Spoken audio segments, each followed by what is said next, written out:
to how much you get? 4 is the LCM. So it is 4x minus x. So this will give you 3x by 4. This is equal to A2. That is equal to A2. Now we will do for second time. We will do it for second time.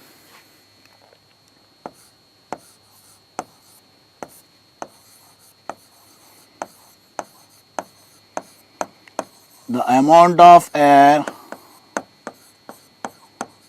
present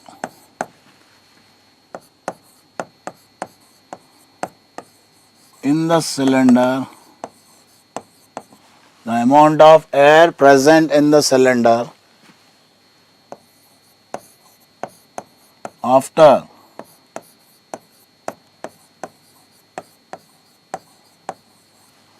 the vacuum pump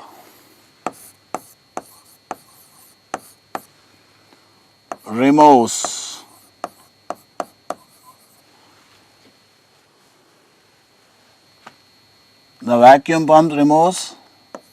two times.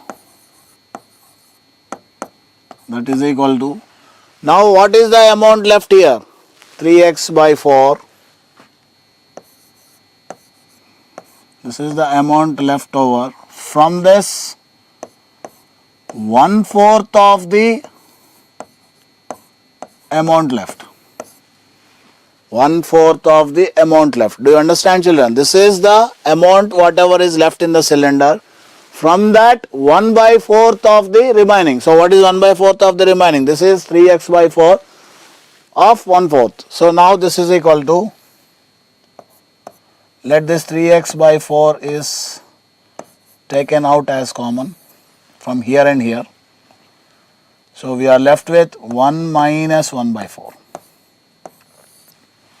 1 minus 1/4. So this is equal to 3x by 4 is as it is. So here it is 4 is the LCM, 4 minus 1. So now this is equal to 3x by 4 of 3 by 4. That means we say this is 3 by 4 whole square of x. This is equal to A3. Do you understand? So we got the first value as x, A1. Second is 3x by 4. Third is 3 by 4 whole square of x.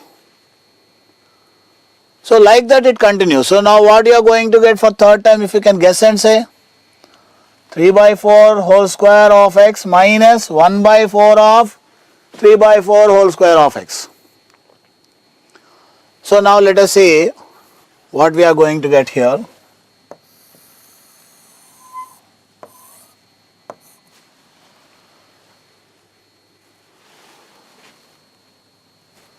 We will write the same. The amount of air, third time is not necessary, actually it will not come. Now let us see, we will find A2 minus A1.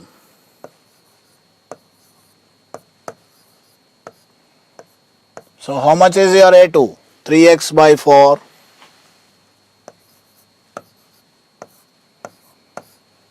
minus A1 is x. So the LCM is 4. It is 3x minus 4x. That is equal to minus x by 4 units you are getting as A2 minus A1. Let us say we will get the same for A3 minus A2. What is your A3? Your A3 is 3 by 4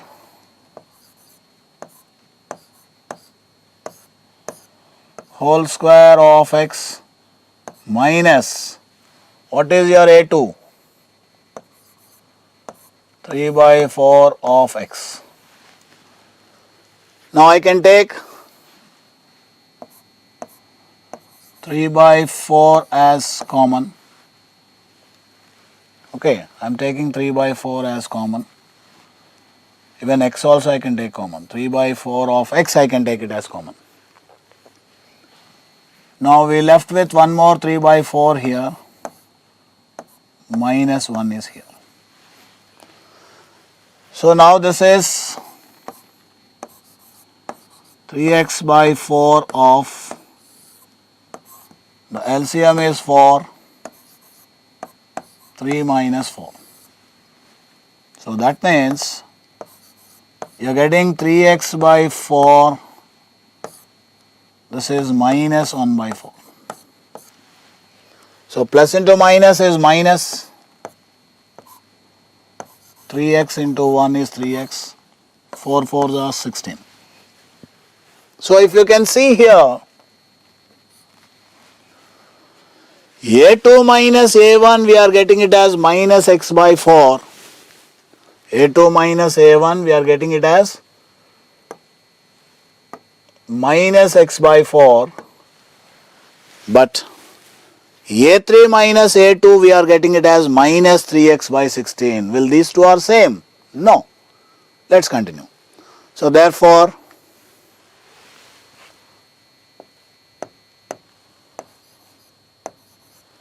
a3 minus a2 is not same as a2 minus a1. So the list of numbers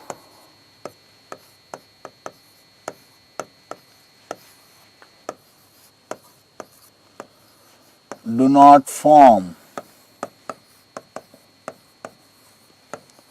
an AP.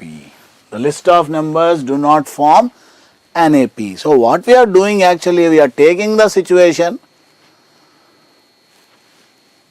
by using that situation we are framing the list of numbers and we are verifying whether the difference among them is same or not.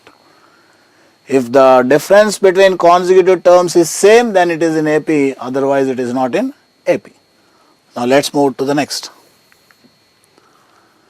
The cost of digging a well after every meter of digging, when it costs rupees 150 for the first meter and rises by rupees 50 for each subsequent meter. This is something like the taxi problem. There it is a fare, so it is given for 1 kilometer. Here it is a well you are digging, so it is given in meters. Same problem. The cost of digging a well after every meter of digging, when it costs rupees 150 for the first meter. So they are digging a well for 1 meter depth, 150. From then for every subsequent meter, so you are going on digging meter, the cost will be raised by rupees 50. So this is the situation given to us.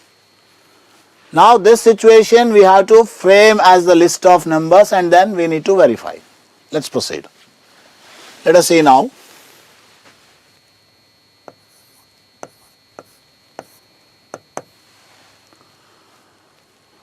The cost of digging a well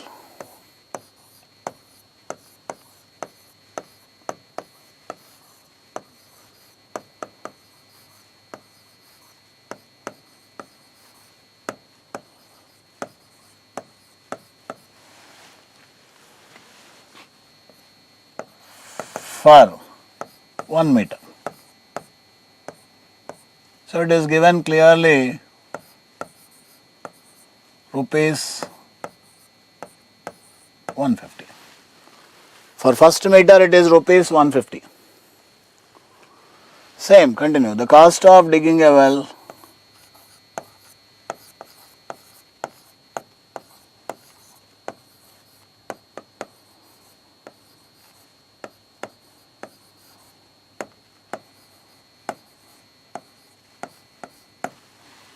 for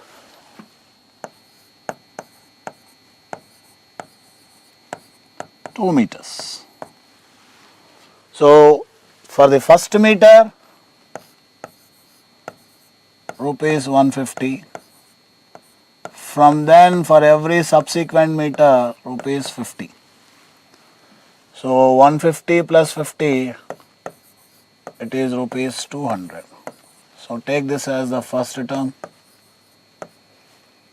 This you take it as the second term. The cost of digging a well for 3 meters.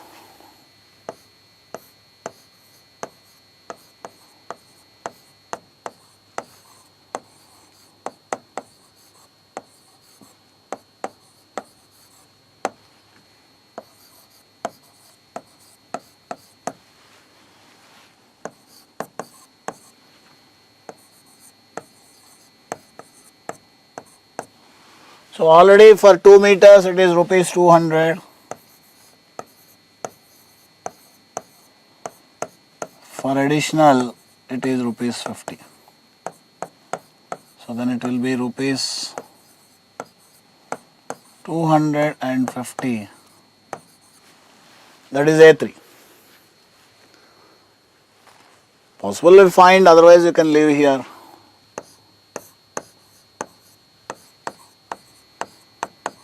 The cost of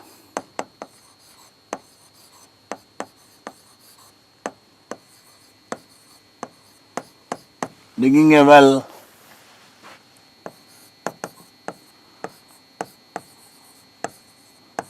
for 4 meters. How much for 4 meters? For 3 meters it is 250. For every additional it is rupees 50. So this will give you rupees 300. So now we got the list of numbers 150, 200, 250, 300. So on it continues. We need to verify whether these are in AP or not. So let's find out A2 minus A1.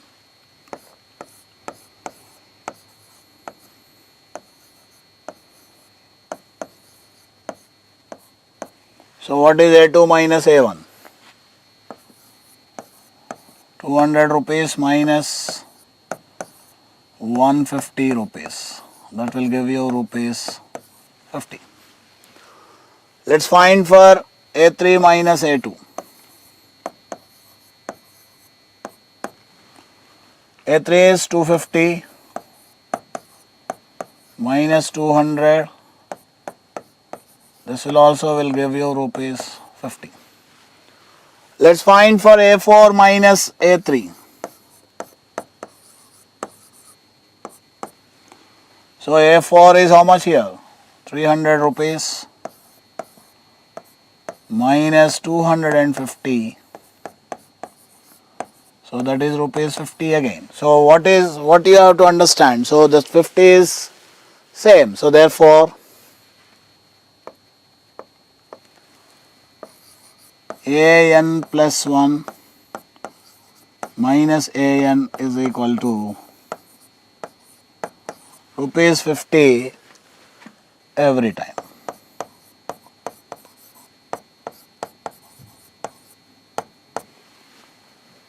So it is pretty clear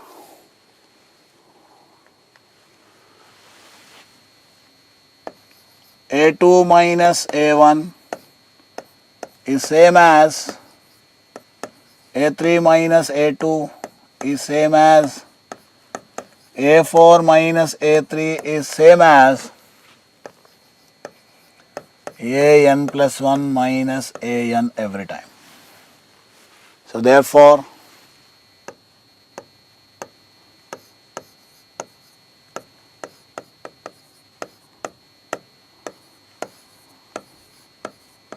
the list of numbers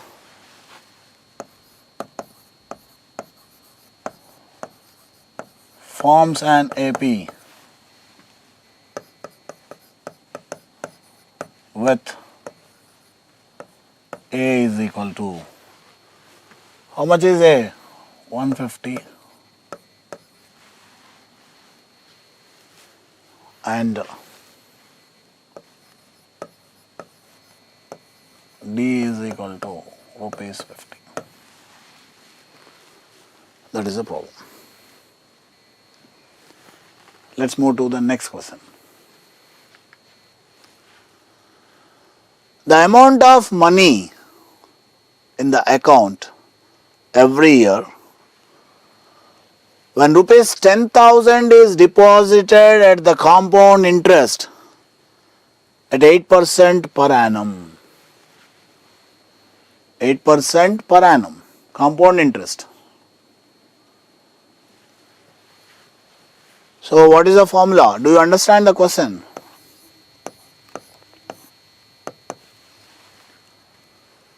So 10,000 is deposited in an account at compound interest at the rate of 8% per annum. What do you mean by compound interest? In last class we have discussed, in previous classes. We were doing some problem based on simple interest. In compound interest, interest will be added to the principal. So that will be the principal for next year. Every year or whatever the tenure, whether it is a half yearly or quarterly or annually, accordingly the calculation, the principal keeps changing. So here 10,000 is deposited at the 8% compound interest. So first we'll see the amount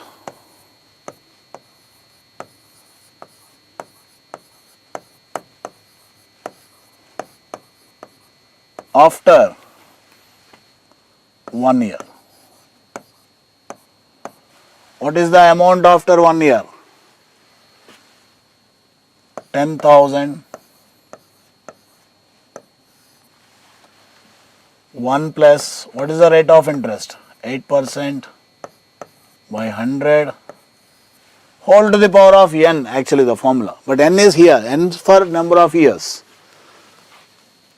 So this is equal to A1. We will write here the formula what we have used. Amount is equal to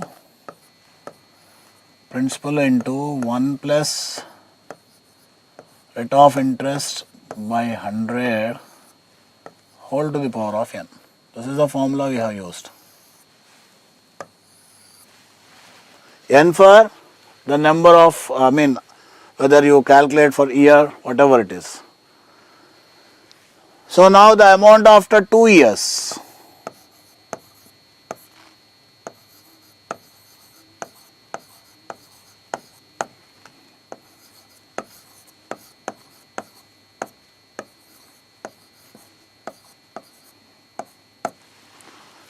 Same formula. Principal is 10,000 of 1 plus the rate is 8%.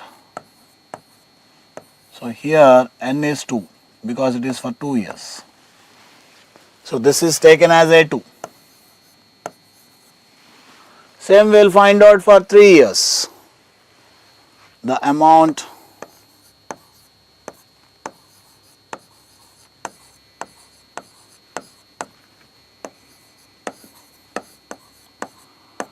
after 3 years. So we will write again. The principal is 10,000. The rate of interest is 8%. The only n value changes. A3. If you want, you can find out for 4 years, 5 years, that's up to us. Now let's find out A2 minus A1 first.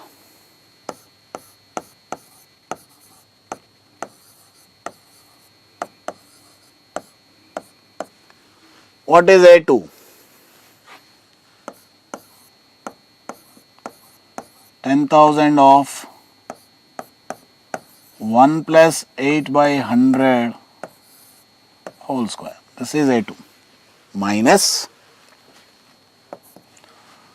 what is our A1?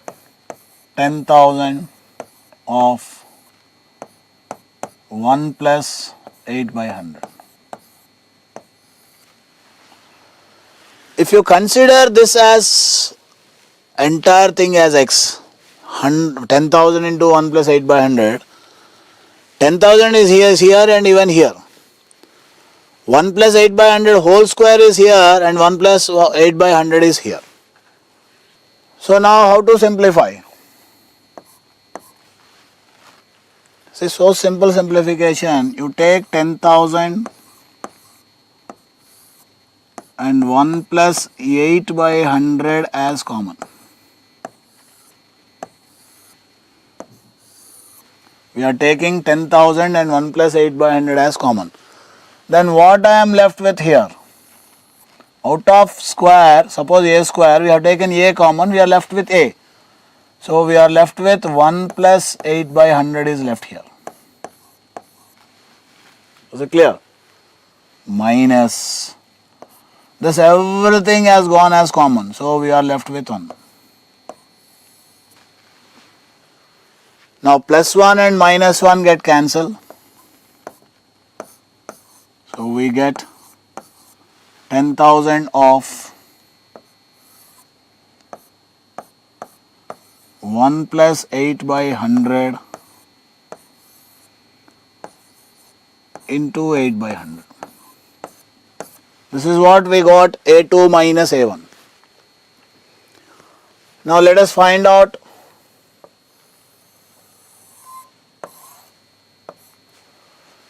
A3 minus A2.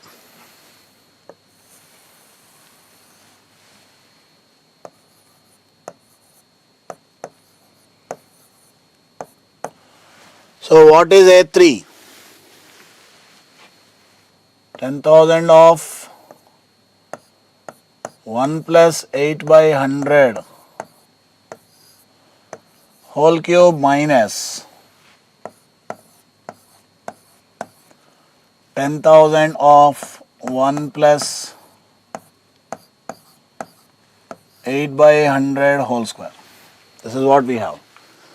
So you can take now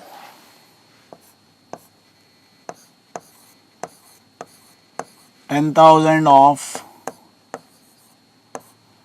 1 plus 8 by 100 whole square I am taking as common.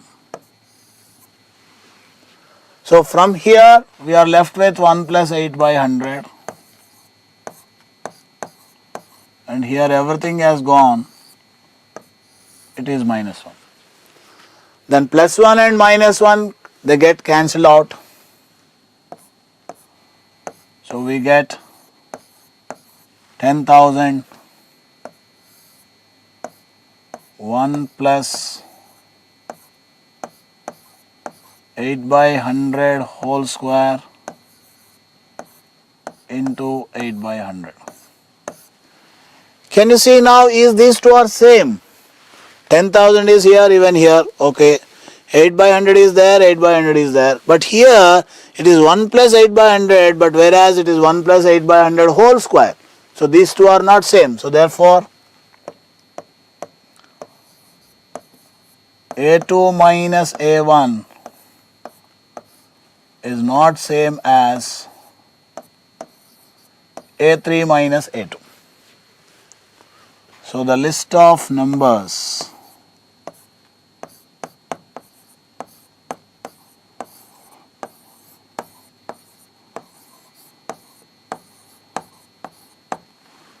do not form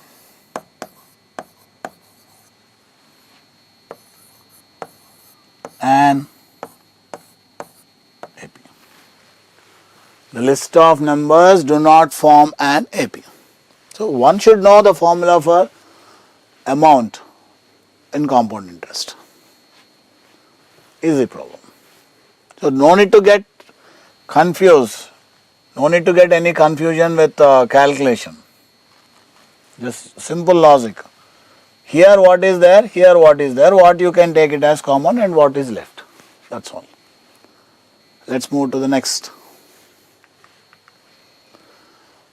Write first 4 terms of the AP when the first term A and the common difference D given as follows. A is given, D is given. Can't you write the first 4 terms, children? Yes, we can write.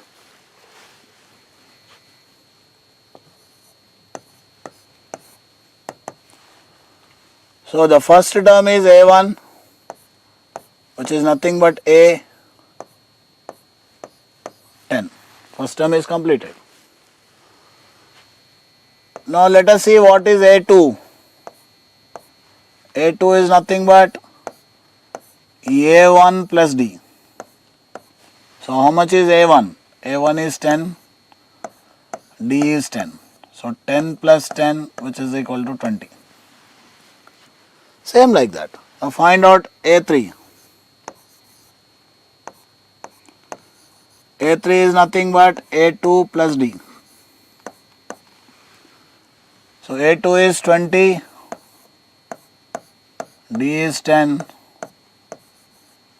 that is 30. Next we'll find out A4. A4 is nothing but A3 plus D.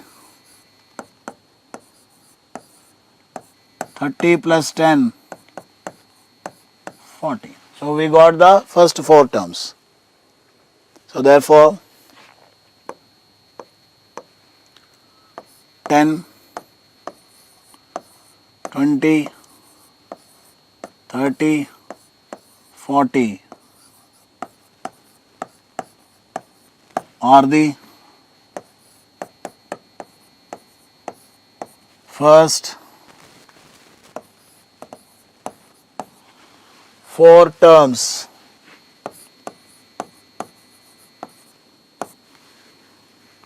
Is it clear? Are the first four terms, that's all. Write the A and D are given, write the first four terms. We got the first four terms, that's all. Let's move to the next. So A is given as minus 2 and D is given as 0. If D is 0, what happens? The same value repeats.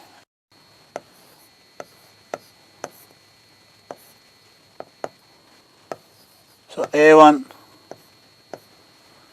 is first term itself. It is minus 2. Now let us see A2.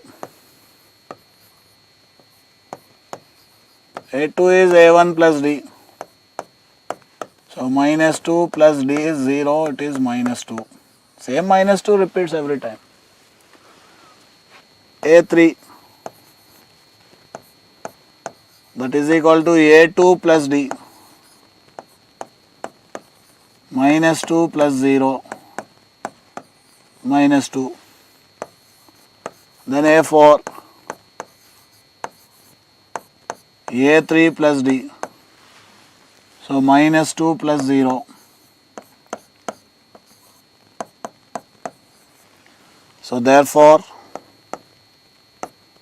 minus 2 comma minus 2 comma minus 2 comma minus 2 are the first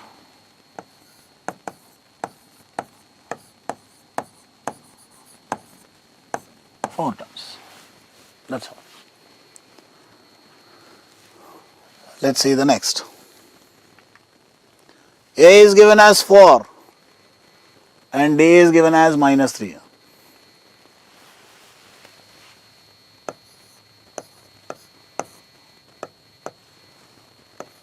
So A1, which is equal to the first term, is already given as 4. Let us see A2. A2 is A1 plus D. 4 plus of minus 3. That is 4 minus 3, which is equal to 1. A3, that is A2 plus D. A2 is 1 plus minus 3, that is 1 minus 3, which is equal to minus 2. Next come to A4.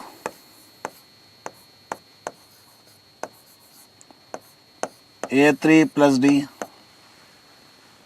A3 is minus 2,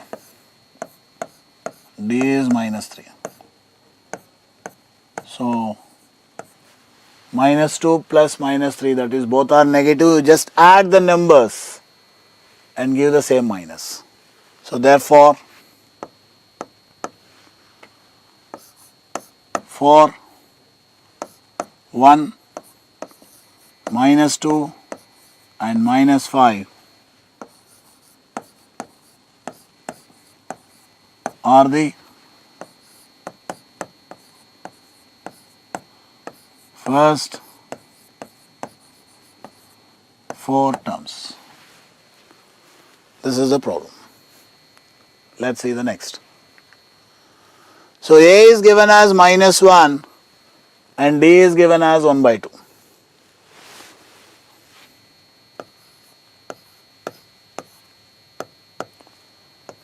So the first term is A itself, that is equal to minus 1. Now let us see A2. A2 is A1 plus D. So what is our A1? A1 is minus 1 plus D is 1 by 2. So the LCM is 2 is the LCM, it is minus 2 plus 1, which is equal to minus 1 by 2. A3, that is A2 plus D. A2 is minus 1 by 2, D is plus 1 by 2, so that it is 0. Both get cancelled. Now we need to find the fourth term. It is A3 plus D. So A3 we got it as 0 plus 1 by 2, that is equal to 1 by 2. Is it clear? So therefore, minus 1 minus 1 by 2, 0 and 1 by 2 are the first 4 terms. So this is how we need to find, children. That's all for today. See you in my next class. God bless you all.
Dear students, welcome back.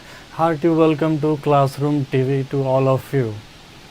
So what we had studied in previous class, we were discussing about bodies in motion and bodies at rest, and we had found out that key term motion is relative term. It is relative.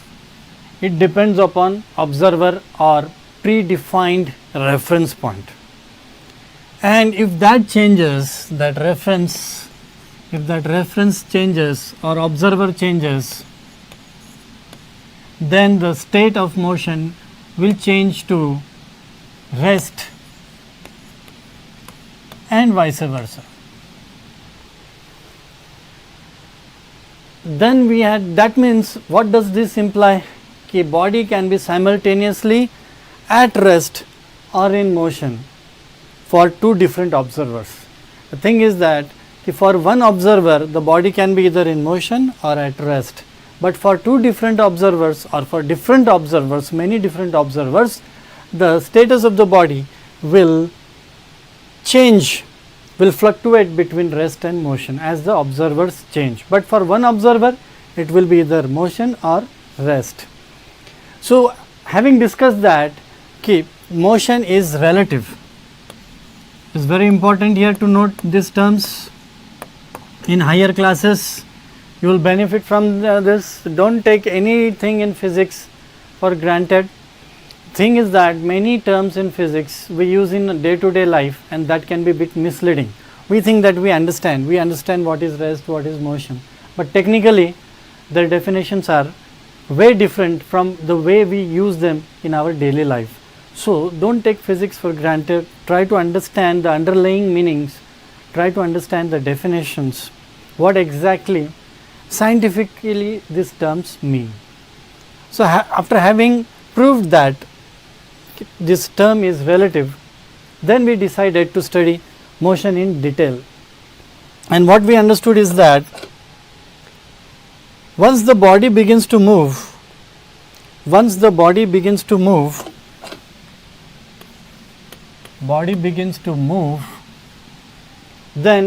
the first thing which changes, and the definition of motion itself is that the position will change, the position of the body will change.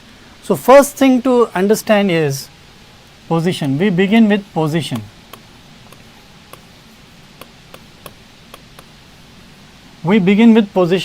And then we keep on advancing as the chapter progresses.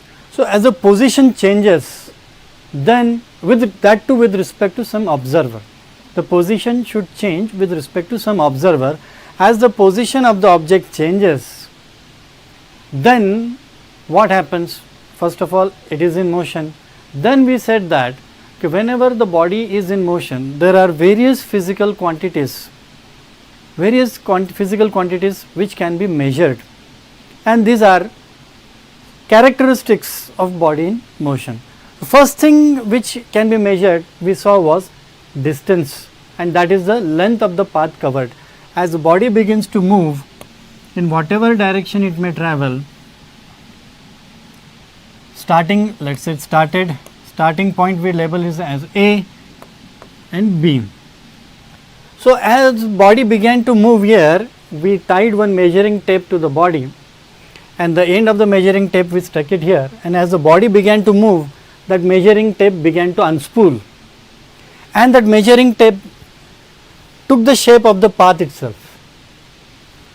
Measuring as the body moved and took different path, traveled along the path, changing its direction or whatever, the measuring tape also unspooled. And what the measuring tape gave, two things the measuring tape will give to you. As it unspools, it will form the shape of the path, and also it will give you the length of the path. So, that length of the path which the measuring tape is giving to us is called as distance. So, first thing which is measurable as the body is set into motion is the length of the path, length of the actual path, and that is called as distance. Now, since distance, when we are measuring distance, what we are measuring? While measuring distance, we are measuring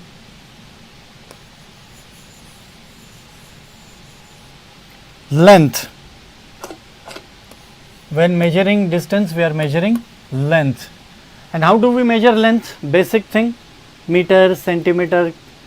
So, what should be the unit of distance then? Meter or centimeter. And in physics we deal with, there are so many units for one physical quantity. but in physics we will deal only with SI and CGS. So SI unit we saw that it's meter and centimeter. Now we were discussing that why the distance should be scalar or vector. So we find out now whether distance is scalar or vector. Again, to find out whether distance is scalar or vector, we will trace the path of the moving body. Let us say body started from here, point A, it's gone here, then changing the direction, now it's going in opposite direction. So however the body may travel and the measuring tape is still there. So 0 of the measuring tape is here. 0 of the measuring tape is here, and as it travels, let us say here it's showing 100 means 100 meter, here 200 meter means more. So we find that the measuring tape is unspooling and it's giving positive values. Even when the direction is changing or whatever the shape of the path, the reading of the measuring tape keep on increasing progressively and with well defined intervals, 1 meter, 2 meter, 3 meter. There is no change at all. So direction is having no bearing on the reading of that measuring tape. So what we are getting? We are getting a positive reading for the length. Therefore, as we can see that change in direction is not affecting the measurement of length, measurement of distance. Therefore, length has to be scalar quantity. So we say that distance is scalar quantity. Distance is, what should be distance then? Since it is not affected at all by change in direction,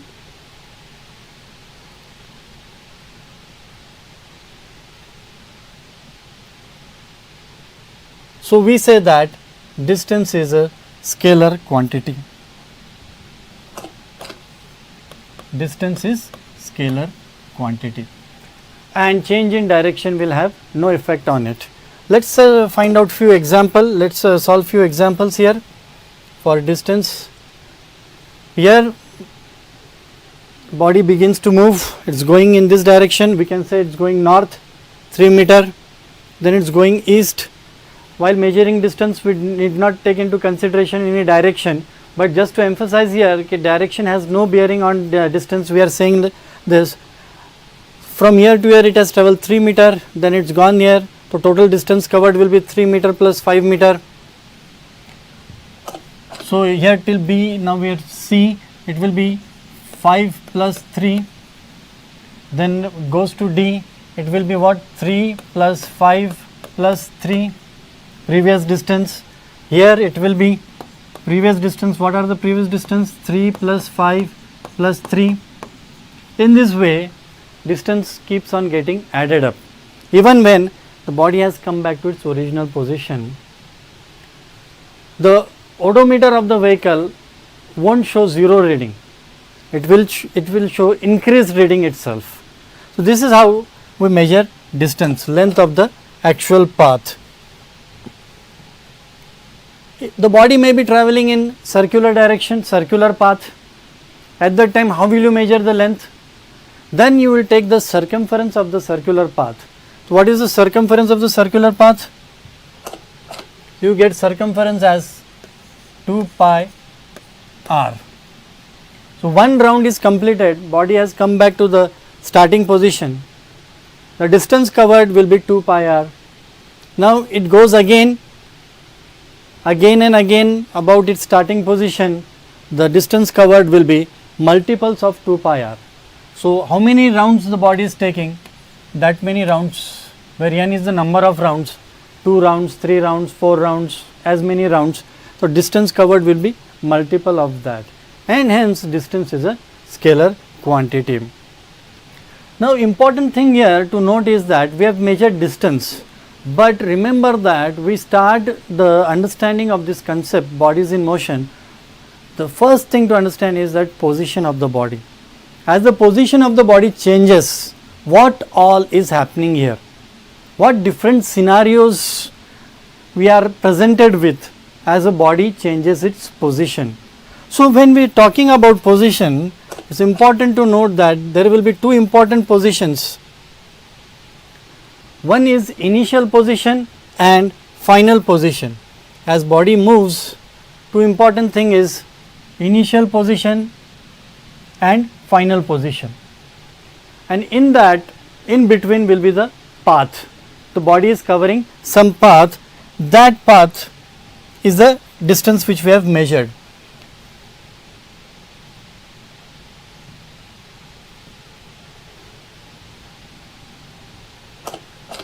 So, as the body starts, wherever it starts and wherever it may go,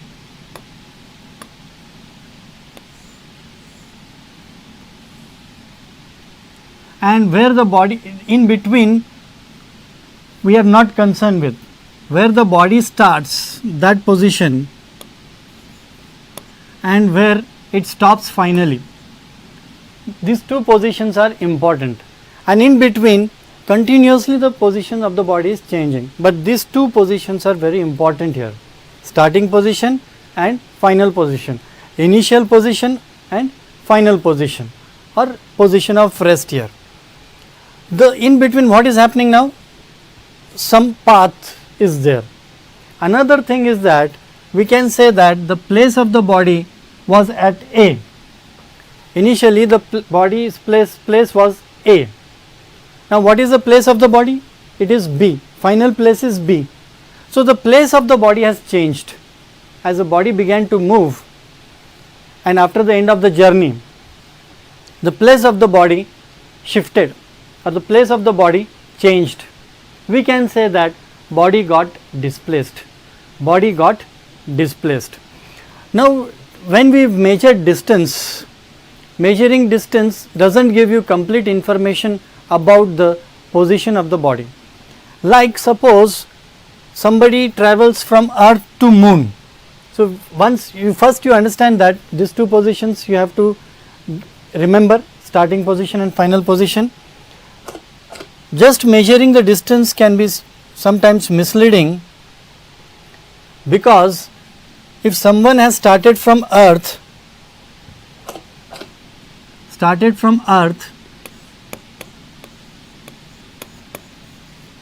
and went to moon,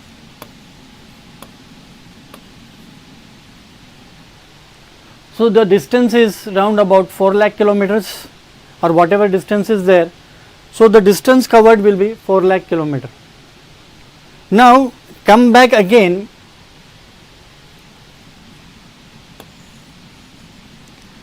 total distance covered will be 8 lakh kilometer.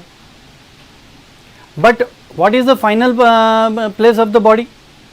If somebody says that distance covered is 8 lakh kilometer, that doesn't give you the information of the position of the body. Now here return back to the earth where it started. So 8 lakh kilometers journey, and where the body is again where it started.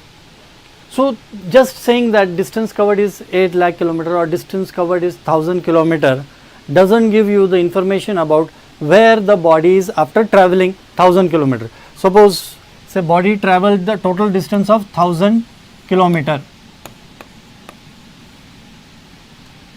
We know that the length of the path is 1000 kilometer, but we do not know about the position of the body, where the body exactly is now. We do not know. In order to know that, we need to know its final place. So we need to know that final place, we need to know with respect to what? From where the body started. Every journey has starting, first step and destination. This first step and destination defines journey, and in that body moves. The body is in motion. Therefore, just measuring the distance is not sufficient.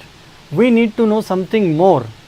We need to know some information regarding what is the position of the body, where the body is placed after traveling certain distance.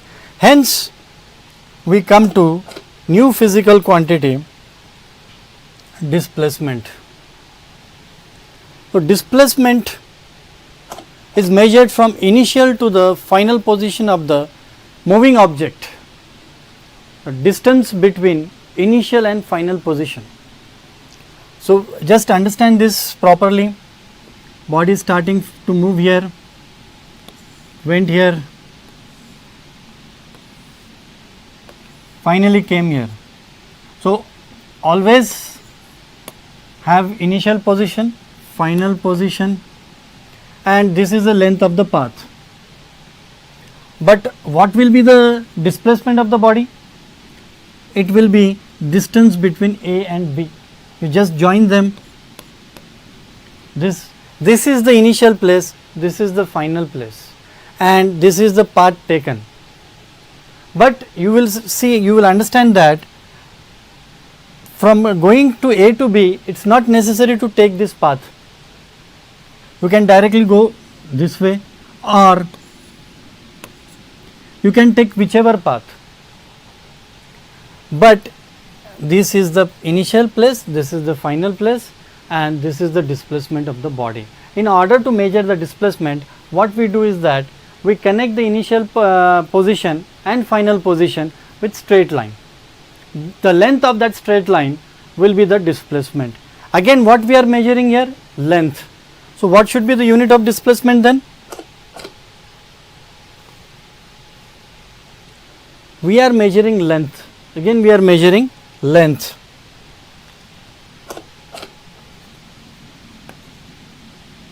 A went here.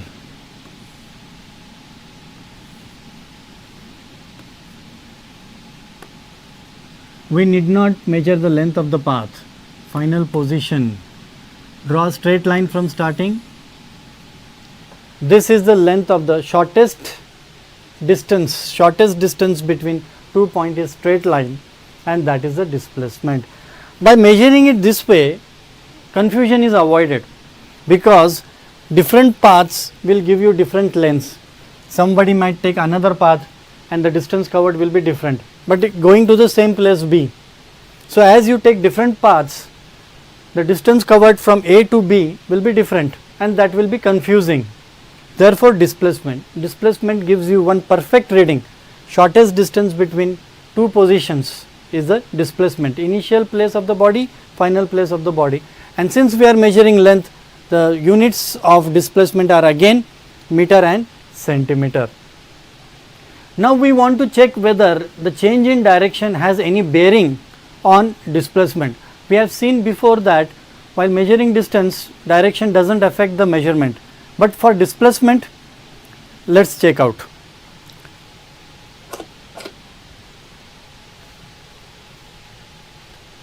So let us consider A and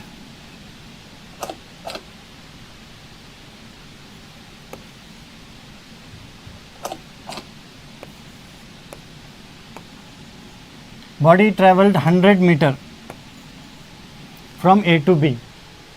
Simple question, what is the distance covered? Length of the path 100 meter. What is displacement? Now when we are measuring displacement, although we are measuring length, don't confuse displacement with distance. First thing to note is, while finding displacement, find out initial position, find out final position, and connect them with straight line. Always while solving the numericals on displacement, find the initial position and final positions and join them with straight line. Never skip this step, you will never make mistake. Now here, if this is A and B, these are initial and final position, and we join them with straight line, that itself is a path in this case. So what will happen now? Distance and displacement will be both same. So we get 100, distance and displacement both as 100 meter. Now here body has changed its direction and came here 50 meter in opposite direction. Now the measuring tape which was connected to the body, it showed 100 meter there, and now it will show 150 meter when the body came at C travelling 50 more meters. So what will be the measuring tape reading? 150 meter. So new reading was, first reading was 100 meter for both distance and displacement. Second reading for distance is 150 meter. But for displacement, what it will be? 150 meter. Now look, we always should compare with the initial position. So what is the new position, final position? C. What is the initial position? A. Now join them together, join A and C. If you join A and C, you will find that this distance is 50 meter.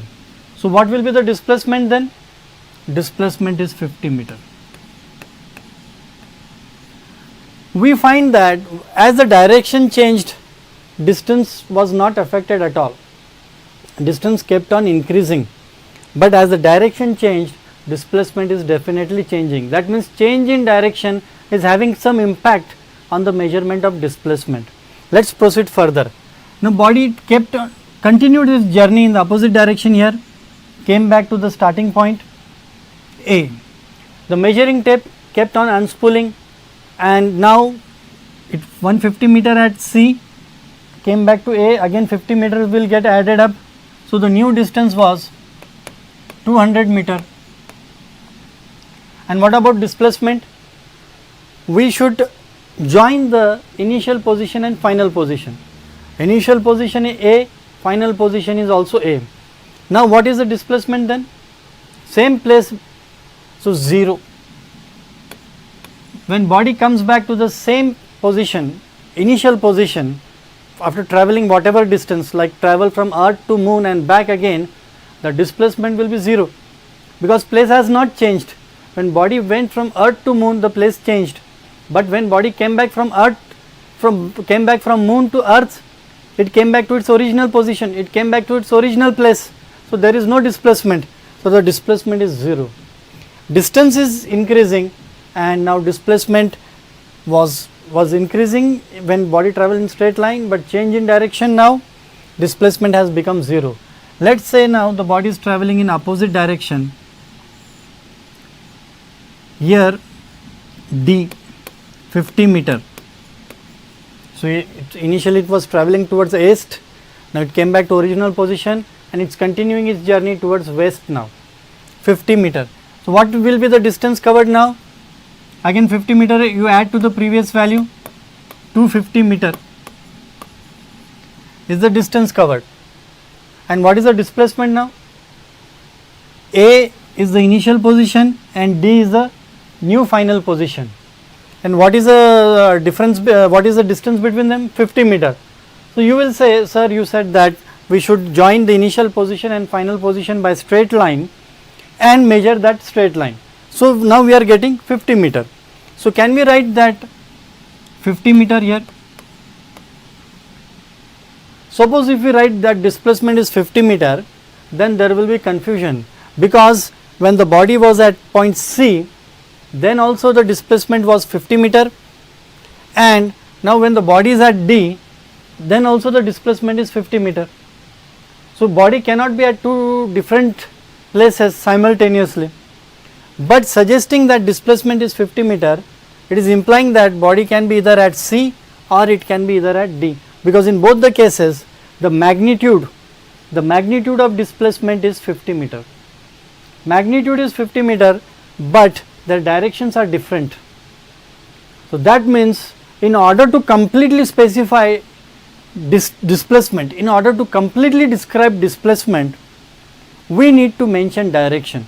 Like in this case, when the body is at point C, we can say that the displacement is 50 meter east, and when the body is at D, we will have to say displacement is 50 meter west. So either we have to say 50 meter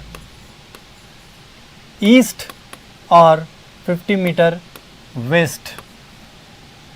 So that means as the direction is changing, displacement is also changing.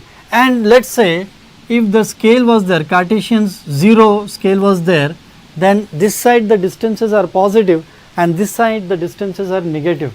So that means we can also write here that displacement is minus 50 meter. Displacement is minus 50 meter. On the positive x axis we take the displacement positive, negative x axis we take displacement as negative. So that means as the direction is changing, displacement is also changing. So displacement can be described completely with the help of magnitude and with the help of direction. So this means that displacement is a vector quantity. It depends both on magnitude as well as direction. as body travels, the displacement will have both magnitude as well as direction, and we need to specify both. Either we can do it by specifying not direction, east west direction, or by giving sign, plus sign and minus sign. So definitely displacement is a vector quantity, and in previous class we had studied that how to represent a vector. How do we represent a vector? A physical quantity which is a vector, how do we represent it? So whatever is the symbol of that physical quantity, as we had seen before, for force, force is a vector quantity, therefore we write bar overhead or we write arrow overhead.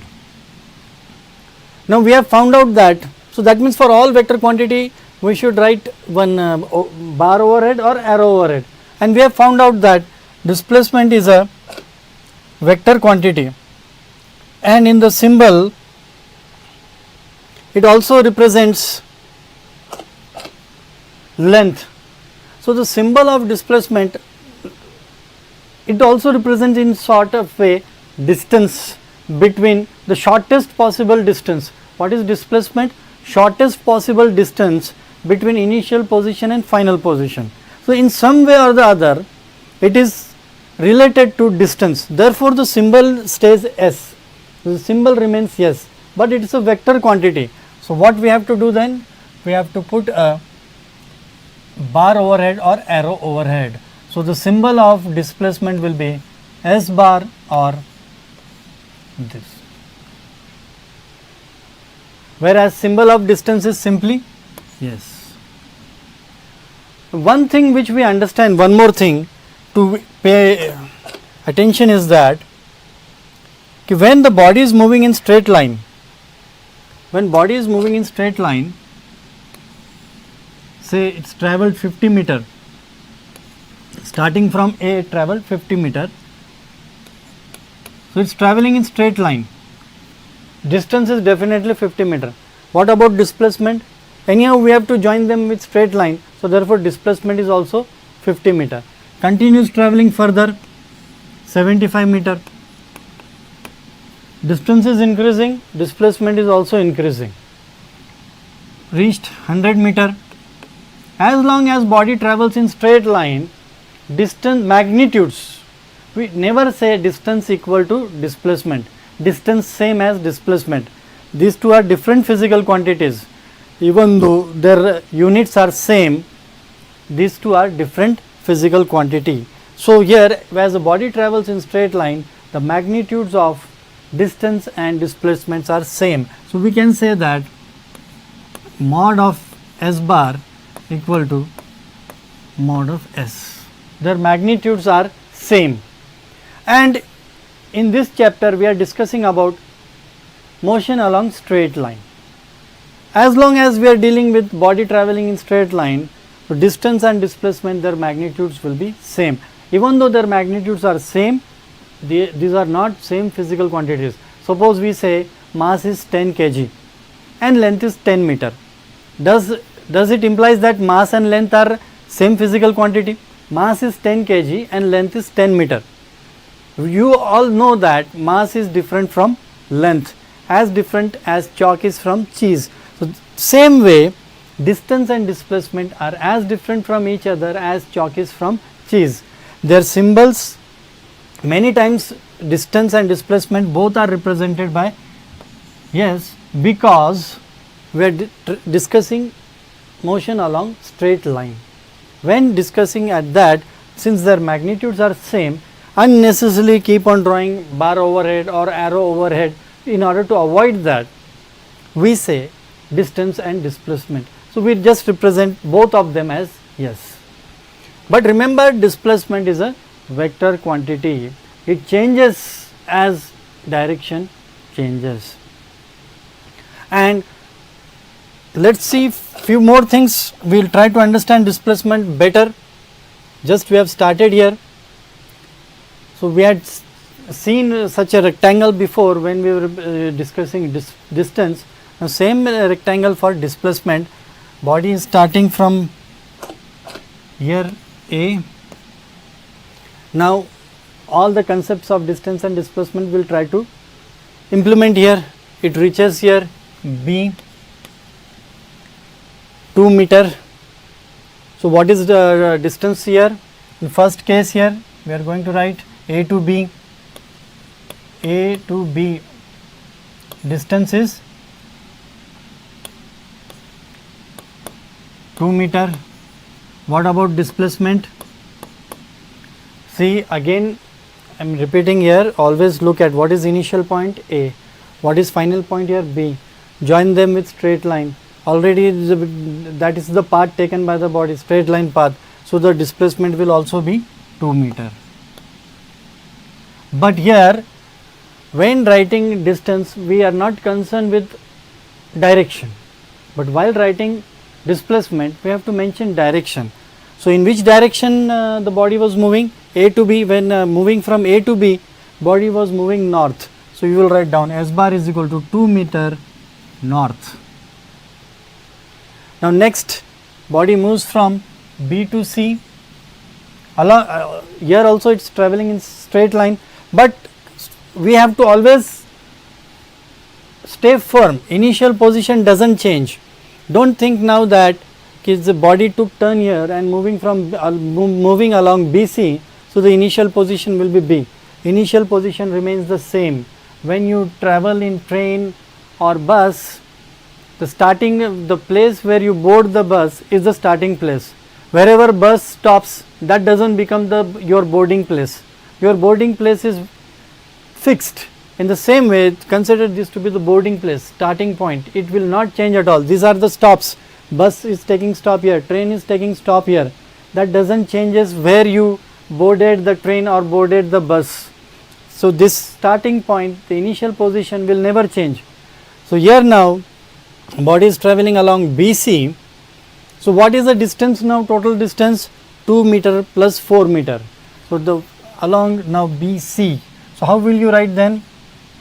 ABC. To avoid confusion, we write ABC. And what is distance covered here? 6 meter. And what about displacement? So for displacement, the thumb rule is that take initial position here. What is the final position? C. So initial position is A and final position is C. We have located that. What is the next step to do? Next step to do is join them with straight line. So here we have joined them with straight line, and then you measure the length of the straight line. Then you measure the length of the straight line, whatever that might be. Now it is a right angle triangle. So length AC. Now here we will not solve it, just for your understanding purpose. So length AC, and in what direction it is? Northeast direction. So S bar is what? Length AC, northeast direction. And finally when body comes back to A, what is the distance covered? 12 meter is the distance covered. And what is the displacement? It is 0. Let us further understand more about displacement.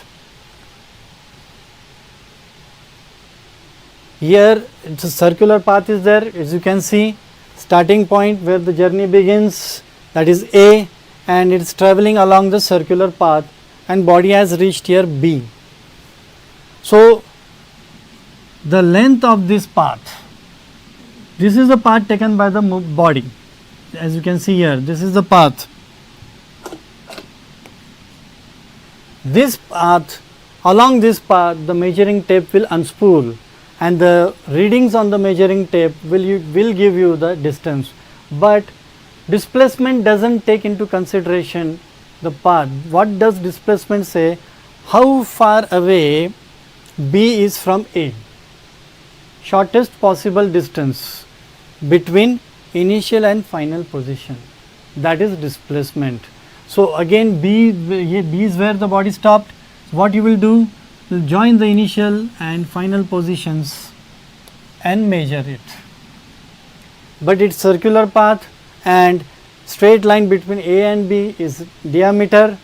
So the displacement will be equal to diameter, whereas this path is half of the circumference. So the distance will be 2 pi r divided by 2. Here we are not solving the problem, just conceptually you try to understand. Later on we are going to solve number of such problems, but first you try to understand the concept here.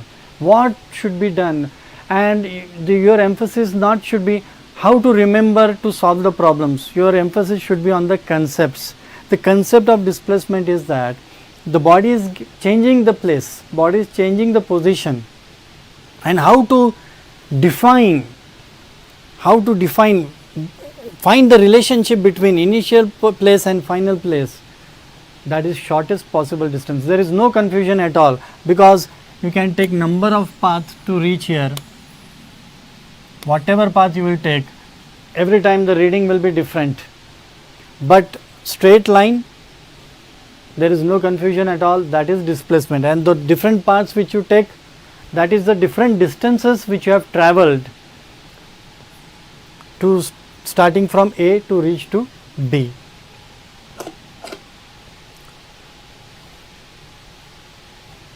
So again here, this is the path, whatever might be the path, starting position is A, final destination is B, join them with straight line. This will be measured by the measuring tape, our hypothetical measuring tape. Every time you are not going to attach measuring tape to the vehicles to measure the distance, but here we are discussing about hypothetical situation where we have tied measuring tape to a moving body and it unspools. So that gives you the distance, but displacement will be what?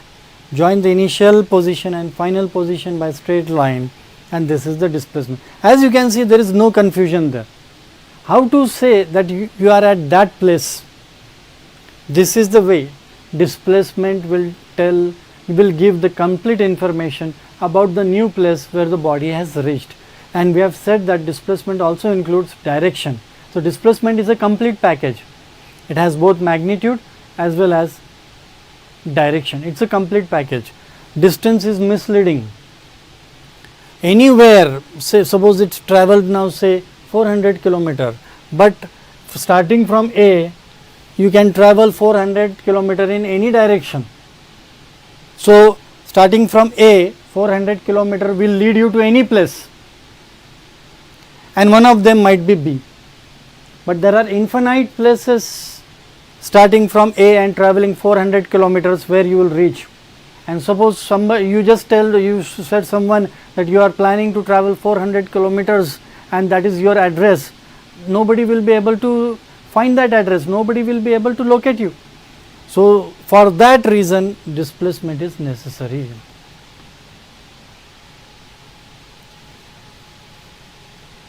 So here again more, body started from P, then reached Q, then took turn, changed the direction and reached R. So what should be done? Starting point and final point, join them with straight line. So what will be the distance covered? PQR. Distance covered will be PQR, whereas displacement is what? PR.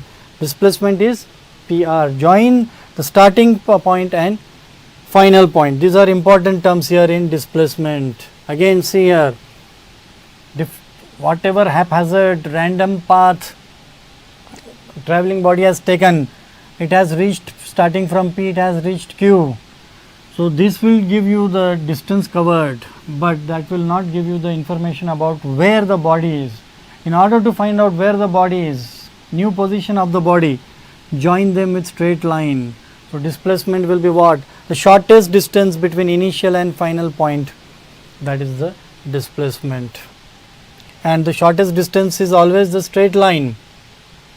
So displacement, we have understood few things. Displacement involves initial position, final position, and joining them with a straight line. That means in displacement is the shortest distance. These are the few terms you should remember. Displacement is the shortest distance between initial and final position, and displacement is independent of the path taken. You can reach your destination through various paths, but displacement will remain the same. However you want to travel, you may travel and the distance will change accordingly, but the displacement will remain the same here.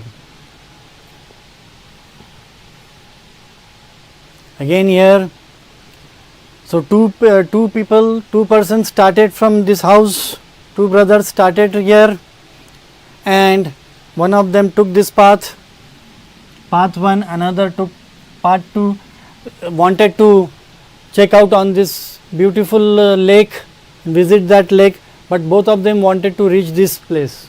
So one of them, two friends, one of them went like this, reached here. So but both of them are at same place, so their displacements will be same. Both of them, distance covered by both of them is different, but displacement is same.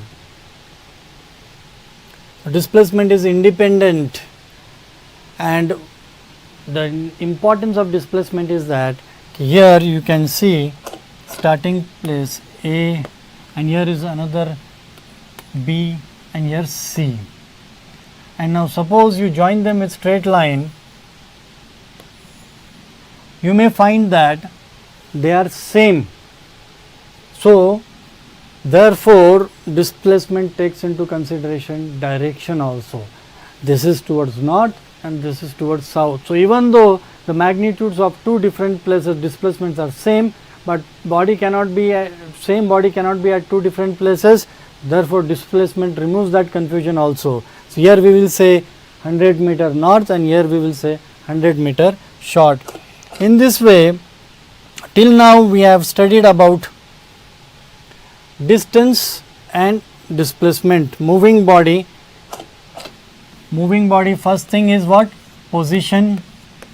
Its position changes with time and with some reference point. As its position changes, what happens then? It covers some distance, the length of the actual path, and what happens simultaneously? Its place changes. It is covering some distance and also its place is changing. That means it is getting displaced. It is having displacement. Two things are happening. Till now we have studied this. More things might be happening. Till now we have studied that as the position changes, body covers some distance and it gets displaced. Now what more is there to be unraveled as body begins to move? That we will keep aside for next exciting episode on Classroom TV. In the next episode, we will try to find out more such physical quantities. Till that time, keep visiting www.classroomtv.net. You will get more information. You can revisit the classes there and you can post your doubts and queries there. And as usual, I will advise you that don't just try to read the stuff in the book, try to understand them. So whatever you have understood now, try to think of them in practical instances. Suppose you traveled, try to remember your journey. So where you started, what was the length of the journey, what was the displacement. Let's say you traveled from Hyderabad to Bangalore and you traveled different times from Hyderabad to Bangalore taking different routes. So try to think that different routes, what were the distances covered, what is the displacement. Try to implement what you have understood in practical situations. So till we meet again at the Classroom TV, this is the place where we meet and try to unravel the mysteries of physics. Goodbye to all of you.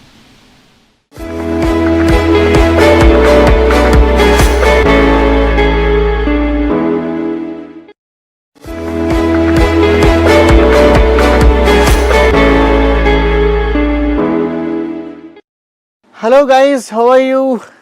Hope you are all doing fine, doing good. So students of 9th class, we are going to discuss our important chapter called as democracy. Okay, do you ever say, hey, you are looking very democratic today, very democratic. How was the movie yesterday? Movie was very democratic. So do you often say use democracy word in your life, or else you are also fed up with the word democracy right from your schooling, right? Since 6th class you have been listening to this word called as democracy. What is all about democracy? What is democracy at all finally? Okay, the moment you get out of your bed, okay, the moment you wake up from your bed, you do all your things democratically, right? Anybody is stopping you, or anybody is obstructing your course of work? You're doing everything on your own, right? So democracy, or else the basic structure of our society or social, starts from your home itself, right? That means, simply saying, you wake up from the bed, you do your morning core activities, then go to God. If at all you have some wish, you go to God and pray there, right? Here you just imagine, when you are praying, is anybody stopping you or anybody denying you that, hey, you should not do that, this is what you have to do? Is anybody thrusting you? Is anybody forcing you? No, because you have got the freedom of religion. You are free to practice whatever religion you like, right? Then who is giving you this freedom and right? This is given to you by the Constitution of India, right? Then Constitution of India, who gave this Constitution of India? We ourselves gave this Constitution of India to ourselves. Understand? That means we people of India prepared Constitution of India for ourselves. This was done in 1950, as you know, when Constitution was finally drafted. In this Constitution, there are these fundamental rights and directive principles are clearly enshrined in the Constitution of India, which clearly says what are the rights and responsibilities of any citizen of this country. Understand? Now you see here, why Constitution at all? Because we are a democratic country. Why democracy at all? Because people elect their representatives. Okay, nobody is coming from skies, or nobody is suddenly coming and claiming and that I am the ruler of India. Is anybody saying like that? No. Everything is fine in India, okay, but it is not the same situation in other countries of the world. You go to North Korea, you go to China, you go to Chile, you go to Saudi Arabia, you go to Middle Eastern countries, you go to Zimbabwe, and many other countries are still waiting to enjoy the fruits of democracy. Understand? See, whatever is happening to us, we are quite happy and doing all our work. Everything is indirectly or directly related to our freedom. Understand? You are free to practice, you are free to speak, you have freedom of right, freedom of speech, expression, religion, education. Everything is given according to the Constitution of India. Everything is given in the Constitution of India only because we are a democratic country. Understand? That means even a small thing which we are doing in course of our day-to-day life is directly or indirectly related to democracy, which you are enjoying like anything. Understand? Then you might ask me, sir, is democracy related only to government, parliament, legislatures, elections and all such things? Is democracy word used only in those situations only, or in those contexts only? No. See, democracy can be used anywhere. For example, you can use democracy in your school also, in government offices also, in any private organization also. You can use the word called as democracy. Understand? Or you can understand and you can address any issue with this core term called as democracy. Why? Because, for example, there is a student elections in your school. Okay, student elections. Your school also might conduct your school leader or class leader or bench leader, whatever leader it is. Okay, but definitely there is a kind of election, mini election, small time election. Even this election also, you have two different groups participating, two different groups competing for winning this election. What is this all about? This is all about democracy only, right? Because is anybody forcing you to select or elect anybody? No. Your everything is done by your will. This is all quite beautiful in India, everything is quite okay.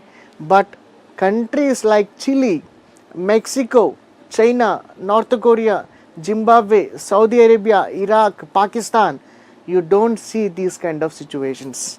Understand? Have you ever dreamt of going to Pakistan?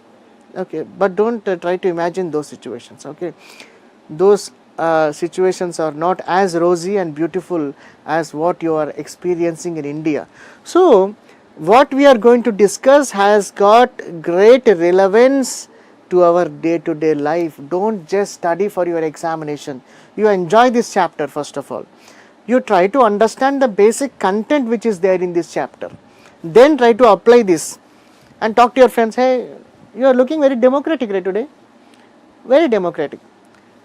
Okay, but the thing here, what I am saying is, democracy is not just related to government, parliament, legislature, elections at higher level. Democracy also happens at lower level. It's okay, but not that much that you use in your everyday life and sentences. Hey, you are looking democratic. I'm just kidding. Okay, don't use that in that way. See, democracy means free. That means you are free and you have got your own will to do whatever you like, but within the limits of the constitution. Understand? That means you have got right to freedom. In one of the movies, somebody asked, the opponent, the villain, hey, why did you do like that? Why did you slap her? The villain says, I am living in a democratic country. I want whatever, I can do whatever I wish to. Whatever I wish, I will do, and whatever act I want to commit, I can commit on her. Then the hero immediately gave him a slap once again and said, even I am in a democratic country, I can also slap you.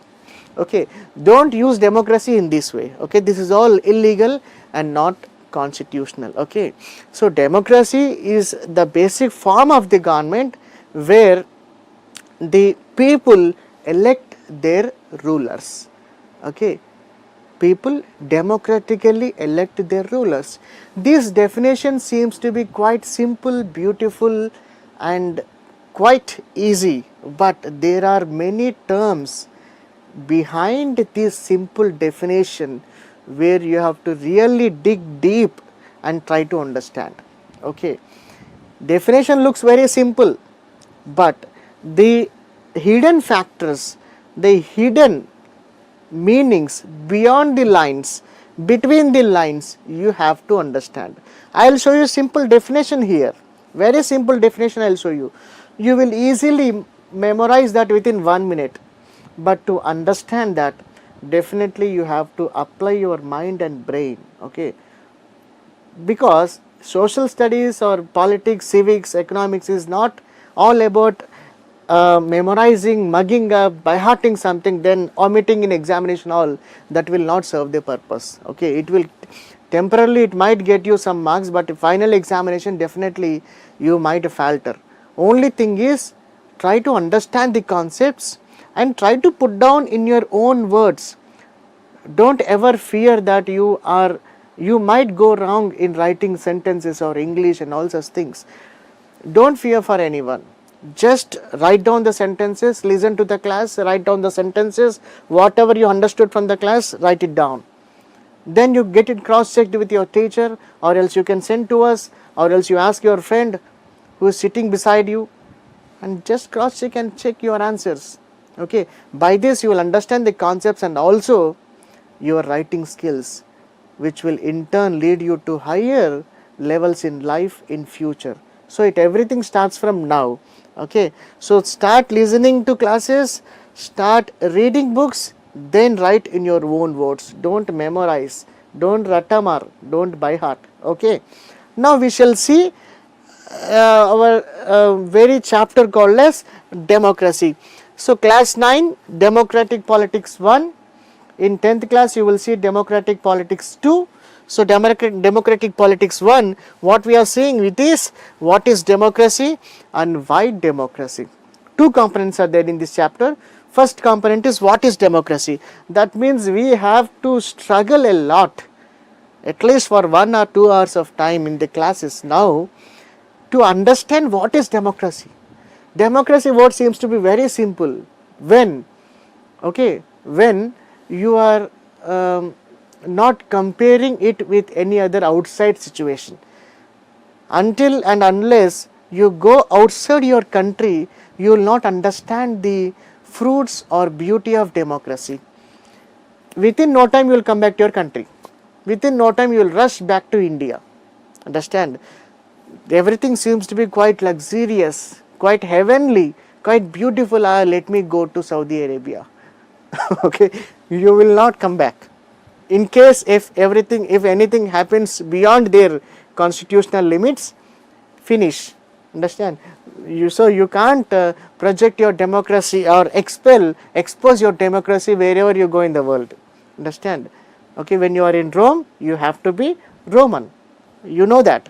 Okay, so what we are struggling and trying to understand is that we are trying to understand what is democracy first of all.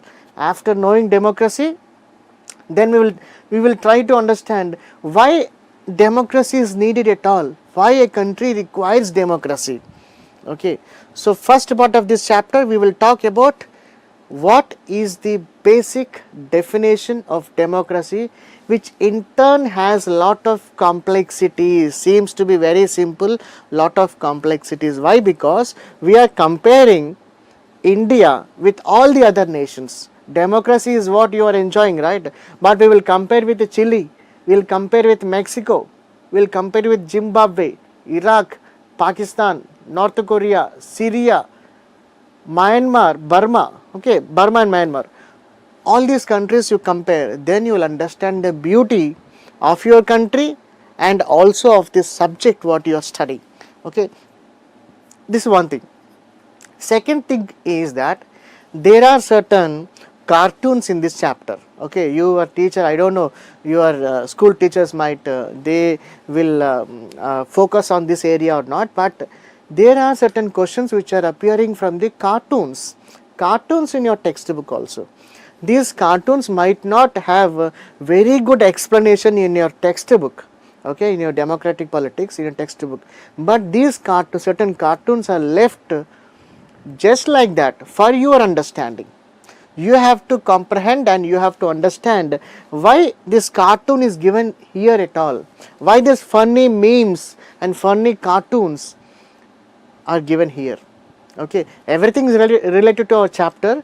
We will also see what these funny cartoons are all about. Okay, so from now, whenever you open newspaper, definitely every day you open any English newspaper, Hindu, Times of India, Indian Express, or even Telugu newspaper, you will definitely in the first page or second page itself you will see a funny cartoon.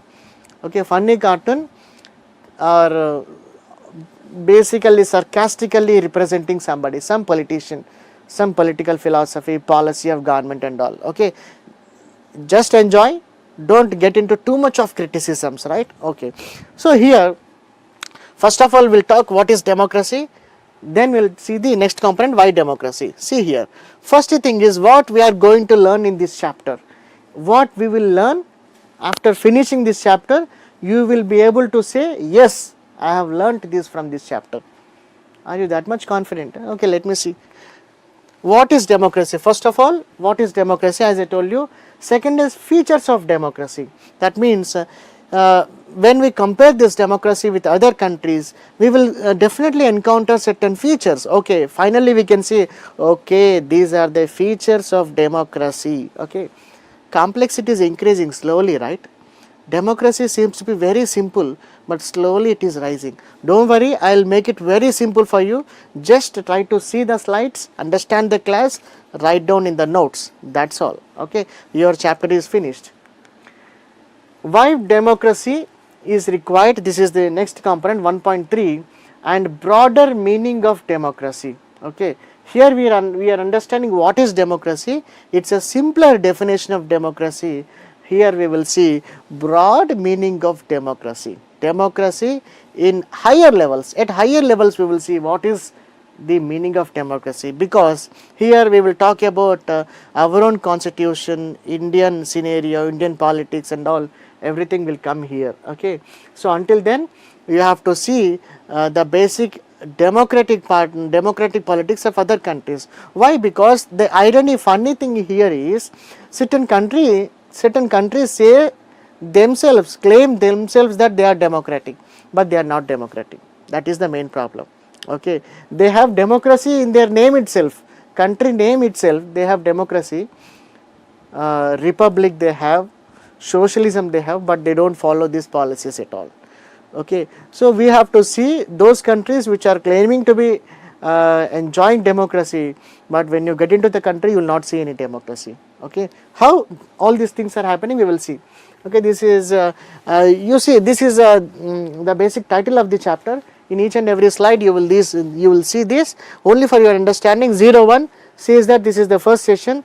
When you are switching onto the television and seeing it is 02, that is the second session. You don't worry, oh my god, I missed my first session. Don't worry like that. Okay, you go to our website and see, you will find the first session over there. See the first session and come back to the second session in case you have missed the live streaming of the first session. Okay, like that.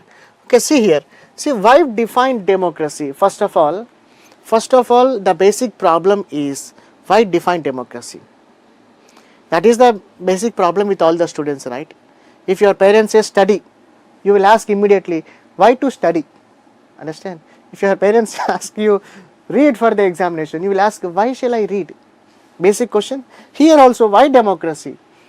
Power to the people. See, these guys are enjoying, people should have power and all. So here this is all democracy. You are seeing hands being raised of different colors, different races. They are claiming that we have democracy. They are enjoying. We don't know who are they, but they are enjoying that they have democracy.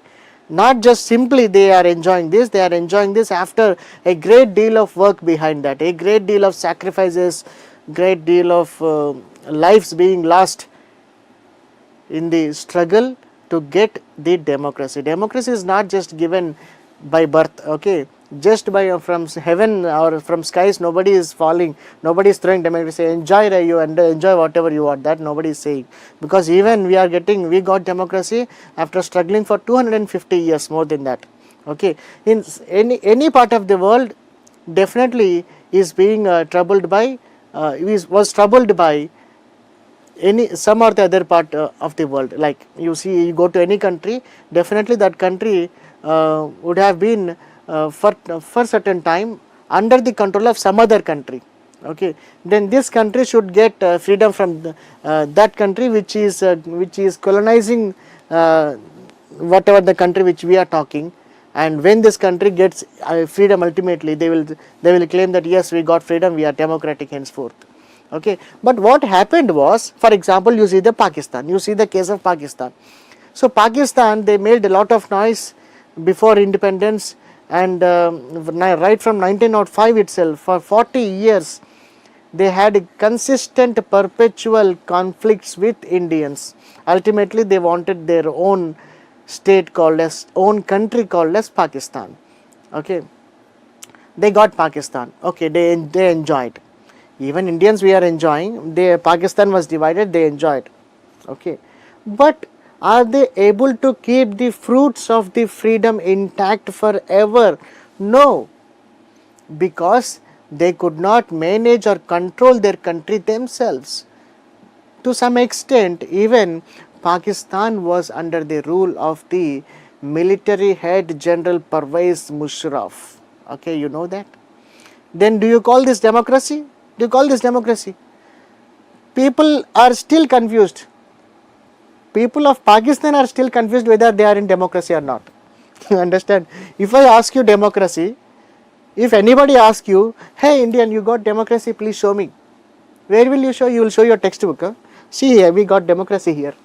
Don't show them textbook. You show them that we have got parliament, we have got independent judiciary, we have got legislatures, we have got executive, elected government, elected prime minister, president, we have constitutional bodies which are not interfered with. Everybody is free to express fundamental rights. So many such examples you can give. Understand? So many such examples. But in Pakistan, many things might appear to be there, appear to be there, that people are enjoying, but the ultimate control rests in the hands of the military. Even now, it is not proved exactly. Pakistan has an elected prime minister, not a problem. But even now, in yesterday newspaper, there is an opposition party in Pakistan which is claiming that Pakistan is still under the mercy of the military. Okay, the military leader or the head of the military, he is putting his fingers in Pakistan government or day-to-day affairs. That means even the Prime Minister of Pakistan is at the mercy of the military head. Is that happening in India? No, it is not happening. Okay, God's forbid, nothing should happen like that. Okay, because we have to be democratic all the time. Okay, see here. See, first thing is definition needed to distinguish between words. Example, rain and drizzle. Okay. For example, even a small day-to-day component like raining or drizzling. Okay. Don't think that rain is a very common term and drizzling is a very posh term. Hey, I am just coming out of a drizzle here. It is drizzling over here. There are certain differences between words also.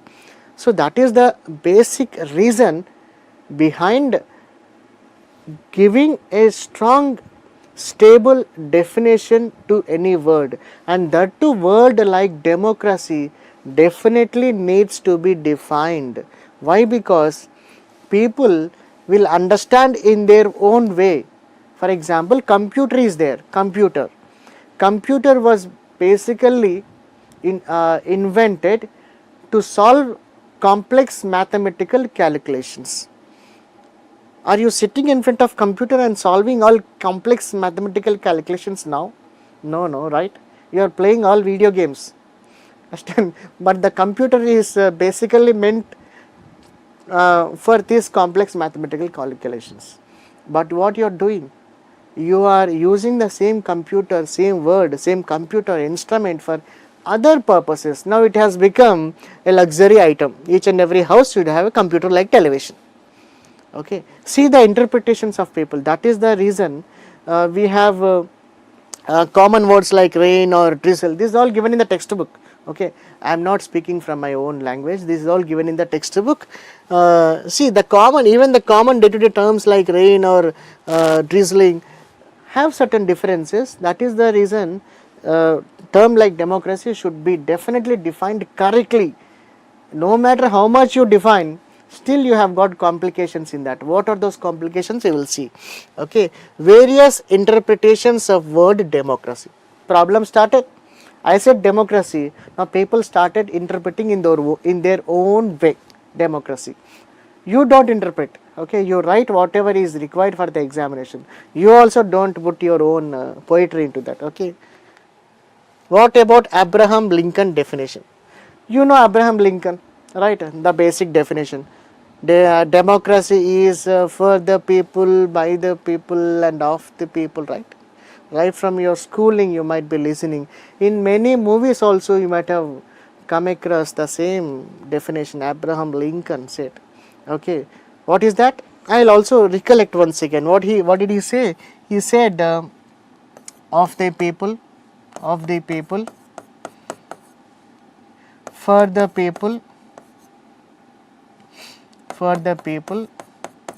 and by the people.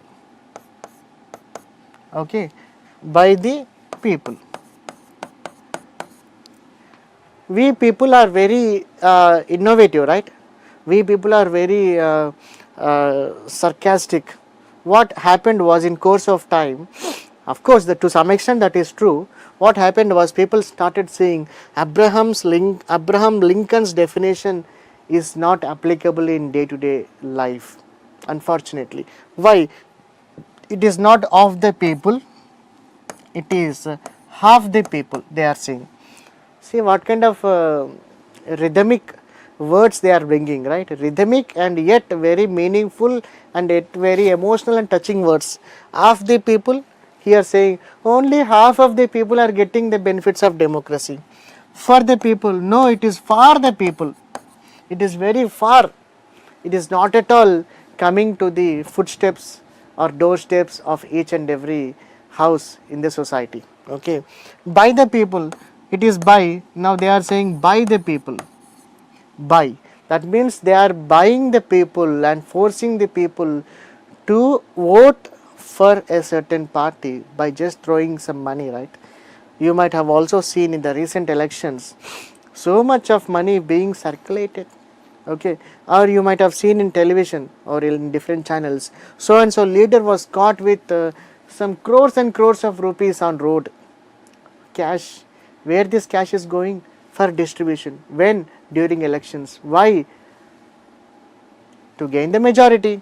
Okay, that is the reason they are saying by the people. The basic definition is this. Abraham Lincoln never expected that people will also bring another definition to his own definition. This is what, okay, you don't write this in the examination. Okay, whatever we have discussed, that is only for understanding. Write only this one, whatever is there. Okay, you cannot at this stage, 9th class level, your kids at this stage, don't try to put all these things in examination paper. Okay, okay, examiner will be very happy that you understood at a higher level, but will definitely give you at 0 level marks. Okay, democracy, and now the word democracy, see, democratia in Greece, demos means people, kratia means rule. Simple thing again. Okay, breaking, you break, you don't understand any word, then break it and try to understand the meaning. Okay, don't break everything. Okay, everything cannot be broken in the same way whatever you want to. Okay, see here, democracy, now it is broken. Demos means people, cracy means rule. Autocracy, okay, you might have listened, autocracy. What is autocracy? Write down and try to find out what is autocracy. Okay, we will see later. But does not apply in all cases. For example, computer, as I explained to you, computer. Now let's find out definition. Now let's find out what is definition. Even a small word like rain and drizzle has got lot of interpretations. Computer has got lot of interpretation. Is the word serving its purpose? At least no, right? The word is given for some other reason, and what we are using it is for entirely different reason. Okay, that is the main problem. So social scientists, they thought, oh no, people are very clever, we have to definitely define democracy. Okay, so until now, what can you take from here is that you can take this one. Okay, you can take democracy, you can divide this. Demos means what? Demos means people, and cracy means rule. That means it is ruled by the people. Rule by the people, or else people are electing the rulers. It is ruled by the people, and this is a Greek derivative, people of Greek. Okay, then you will encounter, sir, why all such unknown and very difficult and typical pronunciation words are given by Greeks only. Okay, ancient civilization, right? They are very intelligent, they get into each and everything. Whatever definition, in biology also you see, this is a Greek term. Don't you find ever Indian term, right? Unfortunately. Okay, now this is all about democracy. Now see here, simple definition. I am trying to make it simple. Democracy is a form of government in which the rulers are elected by the people. Is a form of government in which the rulers are elected by the people. Okay, very, very happy, simple, finish. Okay, you can write it like this. Democracy is a form of government in which the rulers are elected by the people. Differentiates between democratic and non-democratic countries. Okay, it clearly differentiates between, see here what is happening. Democracy is a form of government in which the rulers are elected by the people. Understand? This definition clearly differentiates between those countries which have democracy and those countries which do not have democracy. Okay, but the irony is that most of the countries say they have democratic government. Why? I'll say you. Okay, you try to understand the concept. Why? What will happen? You know, people will be there. Okay, people will be there. Okay, all of them they will vote. All of them they will vote in the election very happily, election day holiday they will take, they will go to election booth and they will vote. Not in India I am saying, outside India, okay. They will vote and finally a government is formed, okay. Finally a government is formed. Finally government is formed. This government has some leader, okay, people are there, all elected representatives by these people are there, understand. But you know what will happen, this government is in the hands of military, that is the problem, understand. That is the main issue over here. This government entirely is in the hands of military. They cannot do anything without the control, without the approval of the military. Now here what this is, people are voting, right? What you are saying, in which the rulers are elected, yes, they are elected, but who is wielding the ultimate weapon, ultimate power, in whose hands it is there? In the hands of military. Now these are also, what do you call countries like this? Okay, you can talk here in front of you that they are not democratic. Can you go to that country and say this is not democratic? Can you say like that? Go to any country and talk like that? You cannot talk, understand. We are very happy we are talking only here, okay. Don't go to Syria and Saudi Arabia or Pakistan or North Korea, will shoot only finally, understand. Directly shooting only, they will not even listen, okay. Because this corona pandemic, here we are getting very beautiful treatment, right? We are getting beautiful treatment in case of any diseases or any attacks by virus or something. If you are hospitalized, beautiful treatment. In North Korea, the situation is different. If somebody is attacked by virus, kill them, that's all. There is no spread of virus. That is beautiful treatment given in that country. Do you want to go to North Korea? Okay, so don't go there. So here differentiates between democratic and non-democratic countries. See here, now what we will talk? We will talk about those countries which are still struggling, like Myanmar, not still struggling, but majority of their independent rule, they had a lot of struggles. That means they got independence from some colonial master, colonial power, but even after getting independence, the people are yet to see the independent rule, the freedom, because after independence the power went into the hands of dictators. Went into the hands of, in some instances, see, not every country is same. I am not claiming that each and every country has same style. Every country has got a different story, okay, that you have to understand. We will see situation of Myanmar, we will talk about Chile, okay, and we will talk about Saudi Arabia, okay. You want to see the faces of these rulers, it is not given in the textbook, but you can see here. See how beautiful, how handsome he is. He is from Myanmar. He controlled entire Myanmar. You know Aung San Suu Kyi, the icon of democracy in Myanmar. Okay. So for many generations together, Myanmar suffered a lot because of military rulers like him. See here, this is Myanmar, has a boundary with China, India, Vietnam, or Vietnam is not there. So Thailand, okay. So that is opening into Bay of Bengal, you know that, okay. See here, Augustus Pinochet. Here his name is Augustus Pinochet. Here what it is given? Dictator of Chile. Here this one.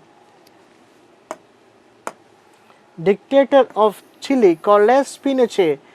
Don't call Pinochet, don't call like that, because already he is gone, he will still. So that is the reason. See here, dictators like Augustus Pinochet. In Chile, his pronunciation in his native language is Augustus Pinochet, not elected by people. Next you talk about Saudi Arabian king. Even now it is under the hands of Saudi Arabian royal family kings only. This is Chile. See here, now what is happening here is, what is the problem? Problem here is, for example, I will talk about Chile. this place, okay, this place, this is Atlantic Ocean, this is Pacific Ocean, very beautiful country. You will hardly find 1 crore population here. Most of the other countries are not democratic at that point of time, but Chile was very happy until when? Chile was very happy until 1973. This is not there in the textbook, but just try to understand. Until 1973, everything was happy. You know what happened on 1973, September 11, that is just few days from now, few days before, today is September 24, 47 years before 1973, September 11, what happened was the popular socialist government, which was democratically elected by people of Chile, which was led by Allende, was overthrown overnight. Overnight, that government was overthrown, shattered, completely brought down to earth. People elected this government democratically. First time democratically elected government in Chile, socialist government, which was led by Allende, a popular charismatic figure in Chile, very much loved by people of Chile, Allende, in 1973. The capital city of Chile was Santiago. On this particular day, September 11, 1973, everything was devastated. Okay, everything was demolished. Great torture and violence, demonstrations, thousands of people died. And finally, the elected government was completely brought down. This happened with the support of military. The military of Chile, they themselves turned against the elected government. This can be called as military coup. Okay. Whenever you hear this word military coup, that means within the military itself, there is a conspiracy where the military will revolt against the elected government.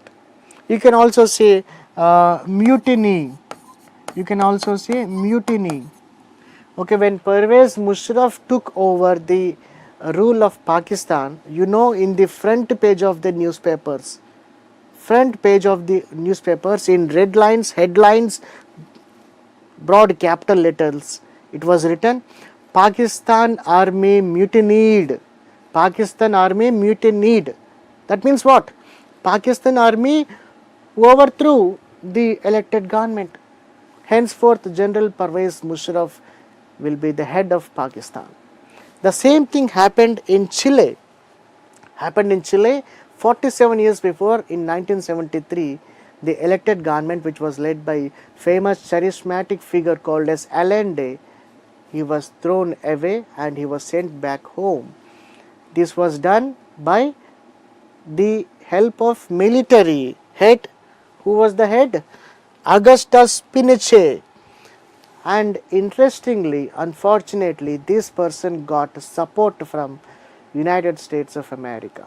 So America supported this military head to go against his government and topple the popular elected government. 47 years happened. Even now, people are not able to forget the shocks they were subjected to on that day. Just a few days before, even now you open newspaper or you Google it, even now demonstrations and huge violence is going on in the streets of Santiago, the capital city of Chile. Because what happened was September 11, everything happened, right? 1973, 47 years before. On the same day, whatever happened, people gathered in huge number on the streets and roads of Santiago, the capital of Chile. So here they have gathered in protest against the government, to remember, to recollect the torture which they were subjected to 47 years before. Okay.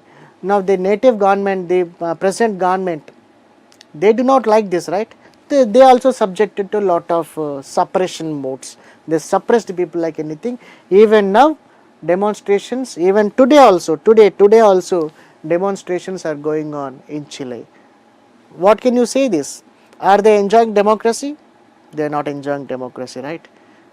Of course, now it is democracy.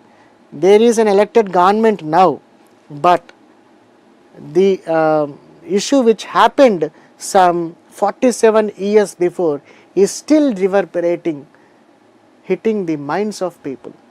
That is the torture which they were subjected to in this small beautiful city called as Chile by this person who is called as Augustus Pinochet. Okay, the same thing. Okay, even you know Aung San Suu Kyi in Myanmar, she was jailed, imprisoned, house arrested for 15 years. 15 years in jail, house arrest. Recently she was released. Understand? That is there. In Saudi Arabia also, you do not find women until now, women giving the democratic right of voting in Saudi Arabia. So everywhere there is a problem. You try to understand, these are the case, everywhere there is a problem, Myanmar, Chile and Saudi Arabia. So now that we have defined democracy as a form of government which the rulers are elected by the people. Now everything is okay, this is a funny meme, democracy and all. So democracy is a form of government in which the rulers are elected by the people. You are very happy, feeling happy, right? Definition is over, lesson is over, I can write down the same definition in the book. Problem starts now. Is every government that holds election is democracy? Big question. Okay, so we will see answer for this question, or we will also see if your happiness will last further in our next session. Thank you. See you in the next session.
Hi students, how are you all?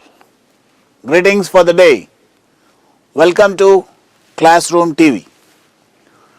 So in our previous classes, we have learnt about the properties of rational numbers under addition, subtraction, multiplication and division. Now in this class, we are going to solve the exercise. Let us start the exercise. Name the property involved in the following examples. 8 by 5 plus 0 is equal to 8 by 5. That is equal to 0 plus 8 by 5. So one rational number 8 by 5 is taken here. This 8 by 5 is added to 0. So we are getting 8 by 5. So immediately first what you have to see, what is the binary operation? The binary operation is addition here. One rational number we have taken. One rational number we have taken. We know what is that. So the rational number is 8 by 5. So let it be, this is resembling something like A by B plus 0 is equal to A by B. This is what it is resembling. This is same as 0 plus A by B. So what property is this? This we have already discussed. The property is additive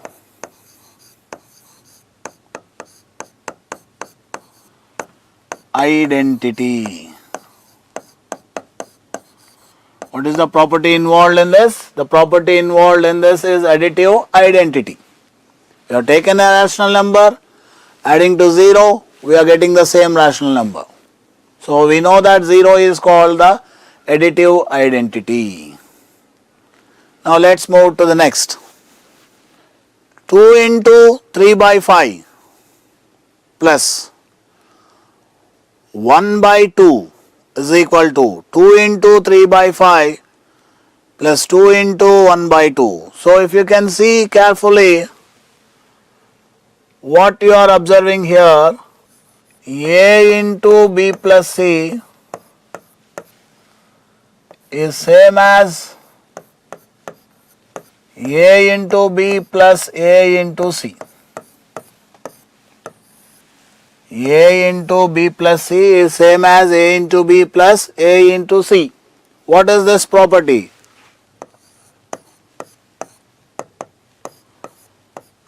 Distributive property.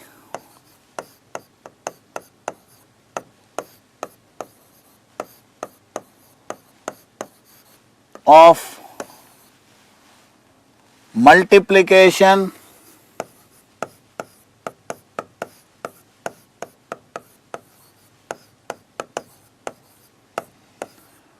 over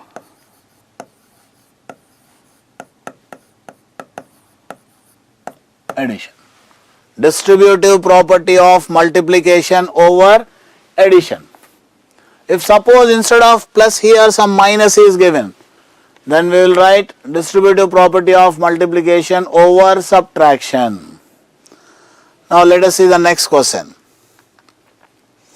3 by 7 into 1 is equal to 3 by 7. That is equal to 1 into 3 by 7. So here what you are seeing here, A by B is some rational number, is multiplied with 1 and we are getting A by B. This is equal to 1 into A by B. What property is this? So this is multiplicative identity.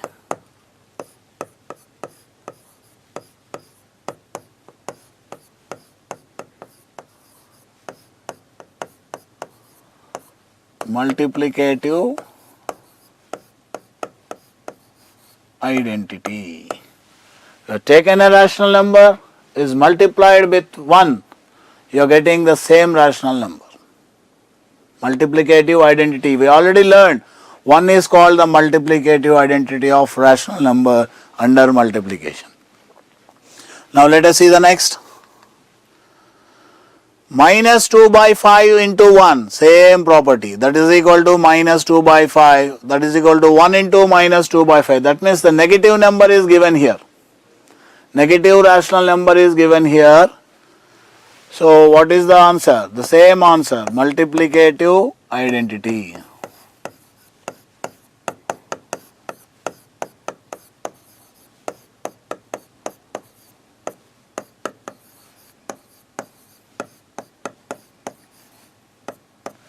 Multiplicative identity,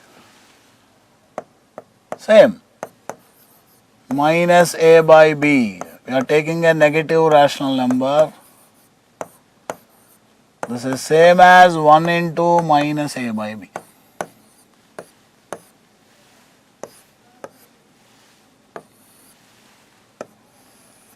This is multiplicative identity. So we have taken one rational number, is multiplied with 1, we are getting the same rational number. That is what the given question. Now let us see the next one. 2 by 5 plus 1 by 3 is equal to 1 by 3 plus 2 by 5.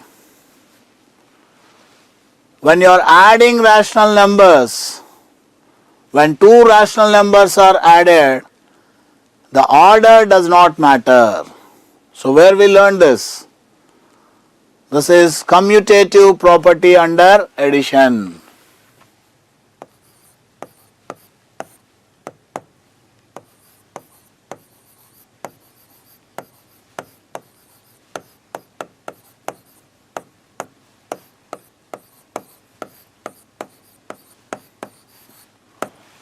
Commutative property under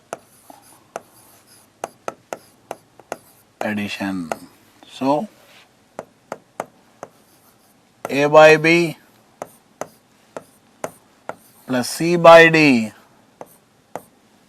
is same as C by D plus A by B.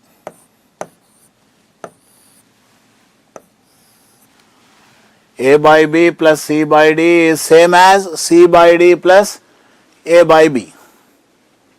That is the commutative property under addition. Let us see the next one. 5 by 2 into 3 by 7, that is equal to 15 by 14. We know 5 by 2 is a rational number, 3 by 7 is a rational number, and the result 15 by 14 is a rational number. When two rational numbers are multiplied, you are getting the answer as one more rational number. What property is that? Closure property.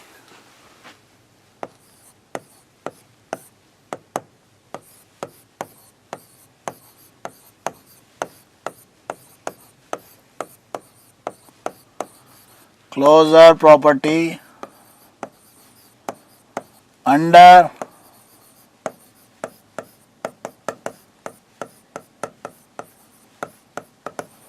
multiplication. Since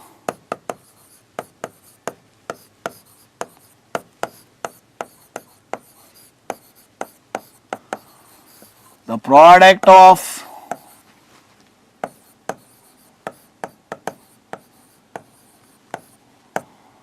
two rational numbers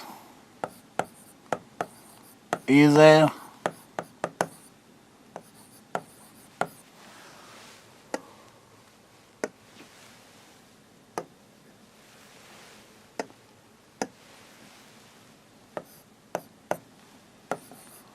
rational number. The product of two rational numbers is a rational number. So there are some cases given, and is just checking what is the property utilized. So one should be thorough with all the properties. So you have to see the binary operation first. Accordingly, you have to match the property, and that property you have to write. Let us see the next question. X into 1 by x is equal to 1. X into 1 by x is equal to 1, where x is not equal to 0. When two rational numbers are multiplied, if the result is 1, that means if a by b is there, so there should be another rational number b by a by b into b by a, the result is 1. So then we say it is a multiplicative inverse. What is the property here?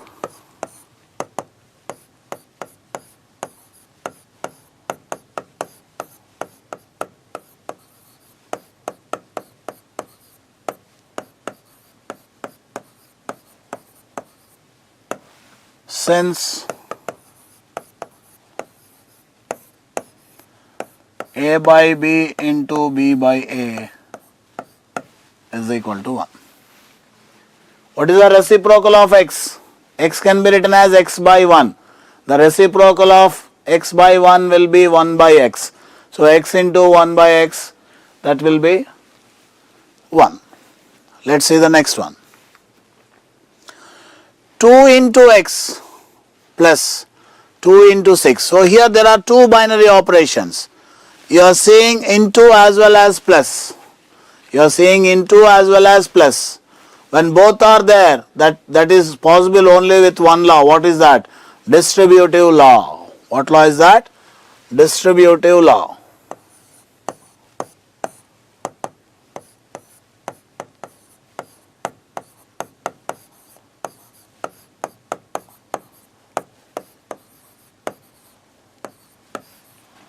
Distributive law of multiplication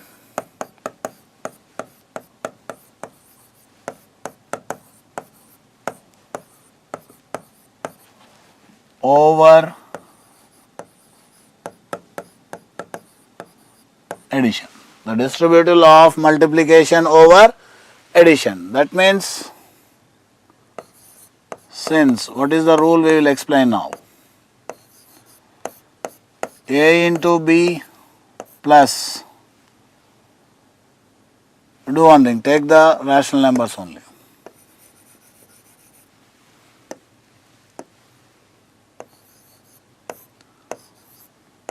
A by B into C by D plus A by B into E by F. This is same as A by B into C by D plus E by F. This is distributive property. So here you have into as well as plus, both are there.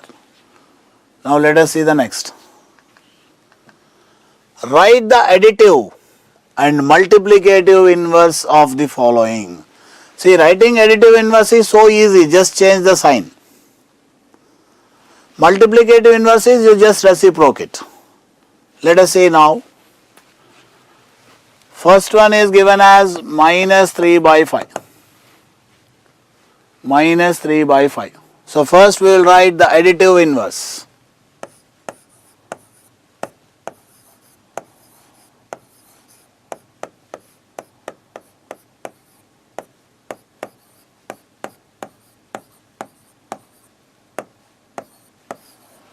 The additive inverse of minus 3 by 5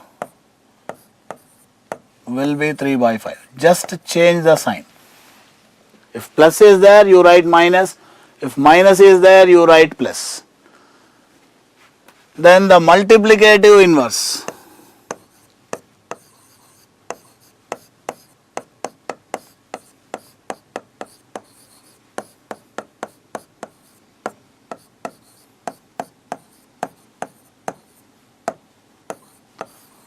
The multiplicative inverse of minus 3 by 5 will be, sign will be as it is.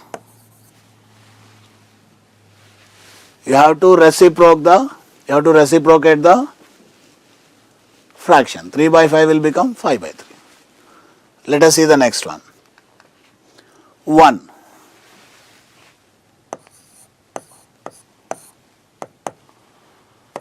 First we will write the additive inverse.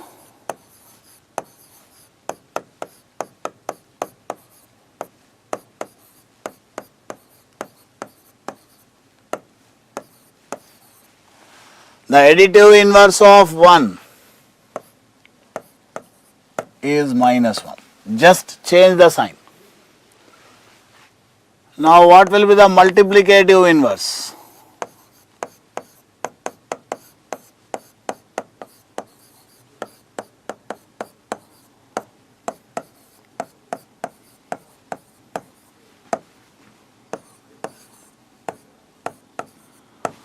The multiplicative inverse of 1.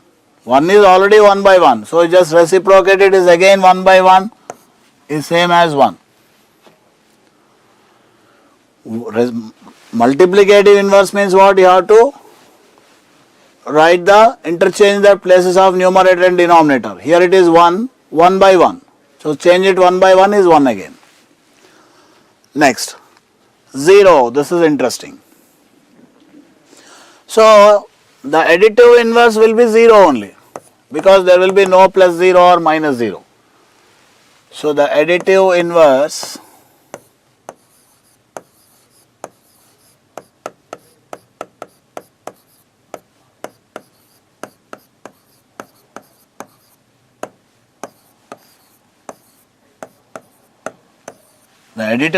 of 0 is 0.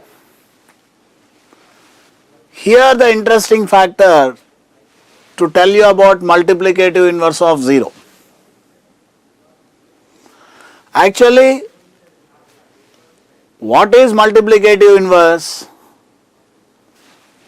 When a fraction, like when a rational number should be multiplied with some other rational number so that your answer should come 1. If suppose a by b is there, for example, a by b is there. So you need to multiply with b by a to get 1. A by b is to be multiplied with b by a to get 1, so that we say that this b by a is the reciprocal of a by b. So that means a rational number and its reciprocal, when you multiply, the answer should come 1. Please note this point, children. A rational number and its reciprocal, if they multiply, you should get the result as 1. Now I am taking 0. Is there any number when I multiply with 0, can I get 1? Can we have any number when I multiply this with 0, I should get the result as 1? Is that case is possible? No. So what we should write? The multiplicative inverse of 0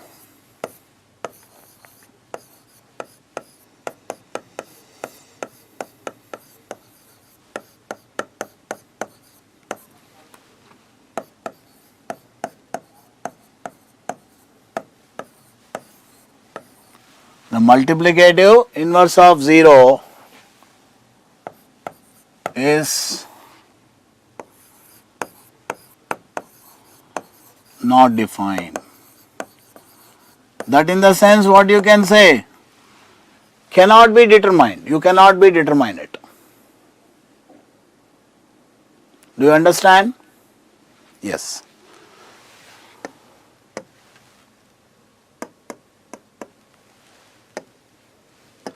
Now let us see the next one. 7 by 9. This is so simple. Just change the sign.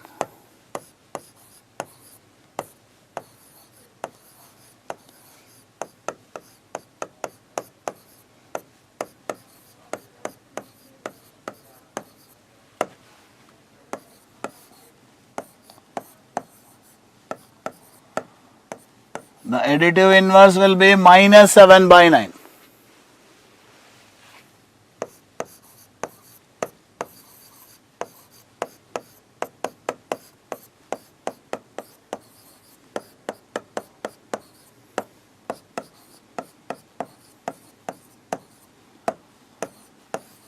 The multiplicative inverse of 7 by 9 is 9 by 7. You just interchange it. Next, 5.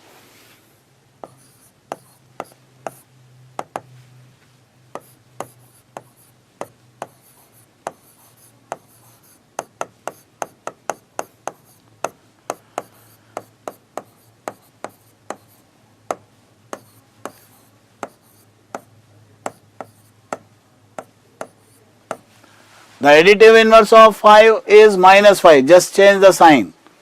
Now what happened to the multiplicative inverse?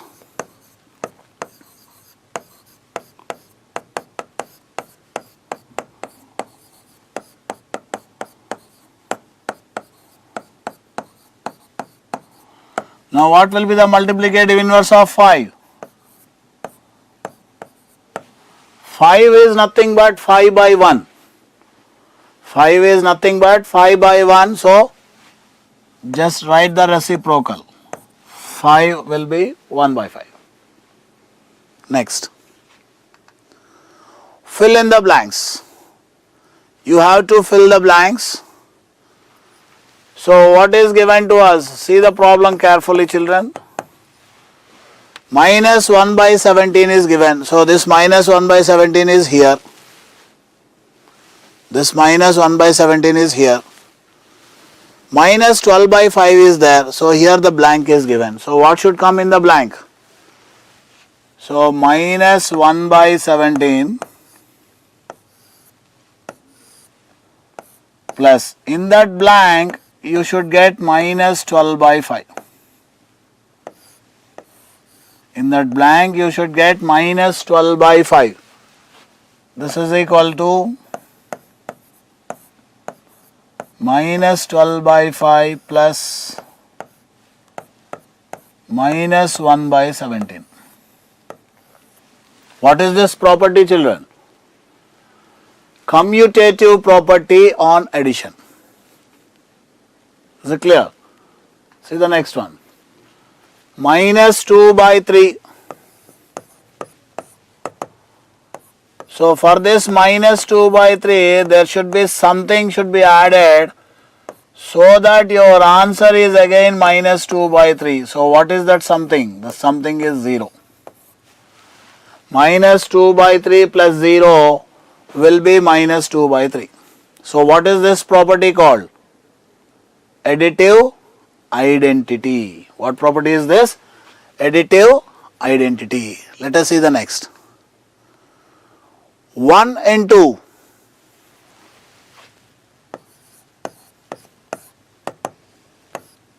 1 into something, some rational number, the result is 9 by 11. You know well any rational number is multiplied by 1 will get the same rational number. So here also you should have 9 by 11. 1 into 9 by 11 is 9 by 11. What is this property? Multiplicative identity. Let us see the next. So minus 12. So you have minus 12 plus. There is 5 by 6 plus 6 by 7 in a bracket. Then what happened here? It is minus 12 plus 5 by 6 are regrouped. And what should be here, children? When you are adding three rational numbers, order does not matter. So what is missed here? Minus 12 plus 5 by 6 means 6 by 7 missed here. Minus 12 plus 5 by 6 are regrouped. What property is this? Associative property on addition. What property is that? Associative property on addition. Let us see the next now. Dash into 1 by 2 plus 1 by 3. So there is 1 into and 1 plus. There is 1 into and 1 plus. What property is that? Distributive property. So what is missed here? 1 by 2 is here clearly. So if you can observe carefully, 1 by 2 is here. 3 by 4 is come twice. So that means that 3 by 4 should be the first number. It should be the first blank into 1 by 2 plus 1 by 3. Now apply distributive rule. The distributive rule will be 3 by 4 into 1 by 2 plus 3 by 4 into 1 by 3. So 3 by 4 is there. So what is missed here? 1 by 3 is missed. What property is that? Distributive property of multiplication over addition. Let us see the next. Minus 16 by 7. You have minus 16 by 7. This is added to some number. Again you are getting minus 16 by 7. Minus 16 by 7 is added to some number. So what is that number? 0. So what do you call this property? This property we call it as additive identity. What do you call this as? Additive identity. Let us see the next. Multiply 2 by 11 by the reciprocal of minus 5 by 14. So first we have to find out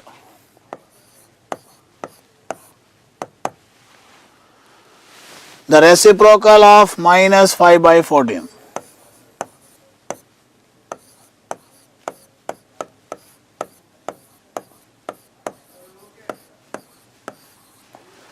The reciprocal of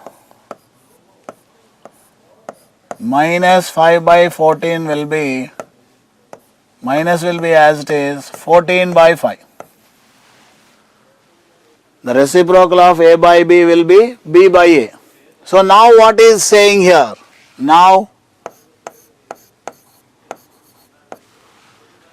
you have to multiply this with that. Now 2 by 11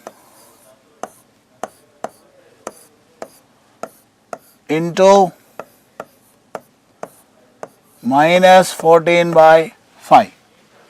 What is the procedure to multiply the rational numbers? You multiply the numerators first.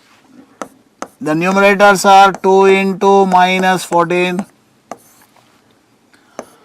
The denominators are 11 into 5. Plus into minus, minus. 14 twos are 28 by 11 fives are 55. This is how you have to multiply. Now let us see. Which properties can be used in computing 2 by 5 into 5 into 7 by 6, that is equal to 2 by 5 into 7 by 6 plus 1 by 3 into 3 into 4 by 11. See what he has given here.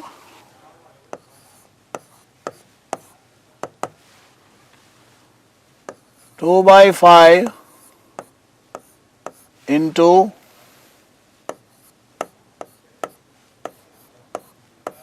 5 into 7 by 6 plus 1 by 3 into 3 into 4 by 11.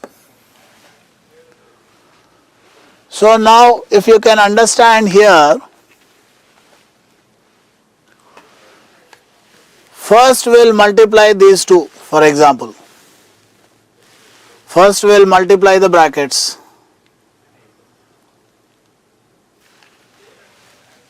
So what we are doing here, 2 by 5 will be as it is. This is a rational number and this is a rational number. Both are rational numbers. So when you are multiplying both the rational numbers, you will be getting a new rational number. You are getting a new rational number, that is 5 into 7 by 1 into 6. Plus same thing I am doing here, 1 by 3 into 3 into 4 by 1 into 11. So what is the property we are using? Closure property.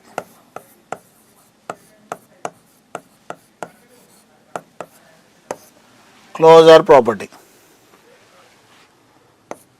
Now this is 2 by 5 into, just open the brackets,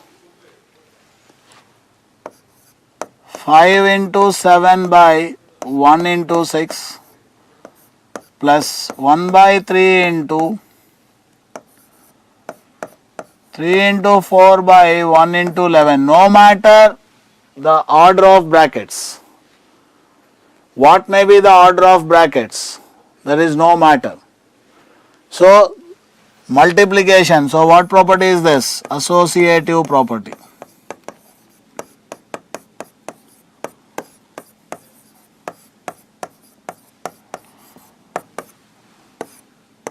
Just we are opening the brackets. We are just opening the brackets, that means we are rearranging them. So now these two are reciprocals, 5 and that means they get cancelled. You are getting 1. So 2 ones are, 2 threes are. Here this and this get cancelled. So what you are left with, it is 1 into 7 by 1 into 3 plus 1 into 4 by 1 into 11. So what is the property actually we have used? If you can see here children, 2 by 5 into 5. Here only you are saying. So multiplicative inverse.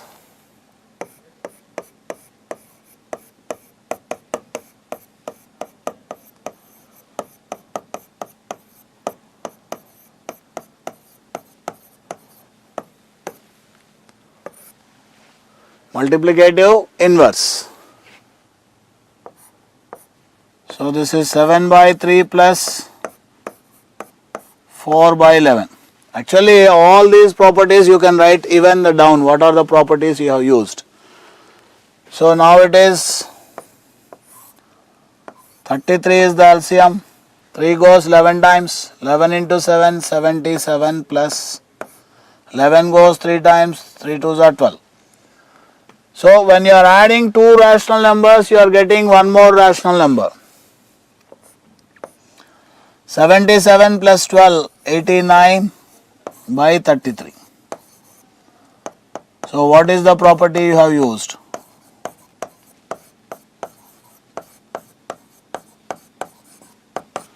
Closure property. So altogether you have used identity property, associative property, closure property and multiplicative inverse. These are the properties that you have used.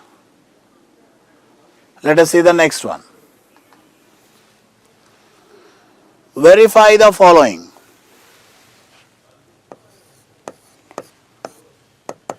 You have to see whether all these are left side and right side, do they are correct or not. Now first let us take the left hand side. 5 by 4 plus minus 1 by 2 plus of minus 3 by 2. This is the left side. So this is equal to 5 by 4 plus into minus, minus 1 by 2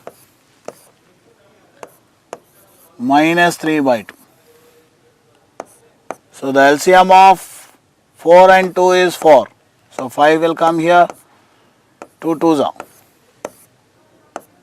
minus 3 by 2. So 5 minus 2 is 3. 3 by 4 minus 3 by 2. The LCM is 4 here. 3 minus 2 2s are 4, 2 3s are 6. So you will be getting minus 3 by 4. Now I am going to simplify the right hand side. If I get the same answer, then it will be the same. So now let us find out the RHS. The right hand side will be 5 by 4 plus minus 1 by 2 plus minus 3 by 2. This is the given problem. These two are in brackets.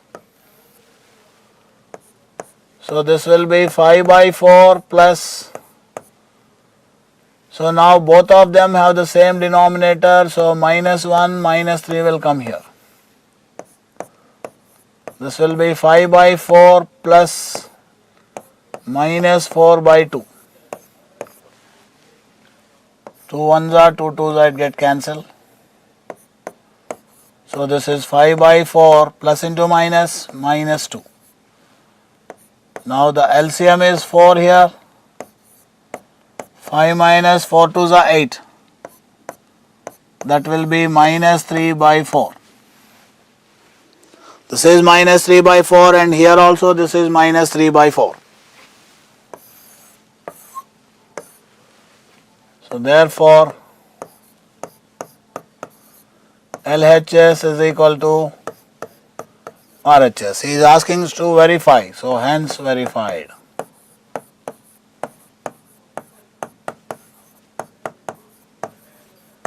Just simplification.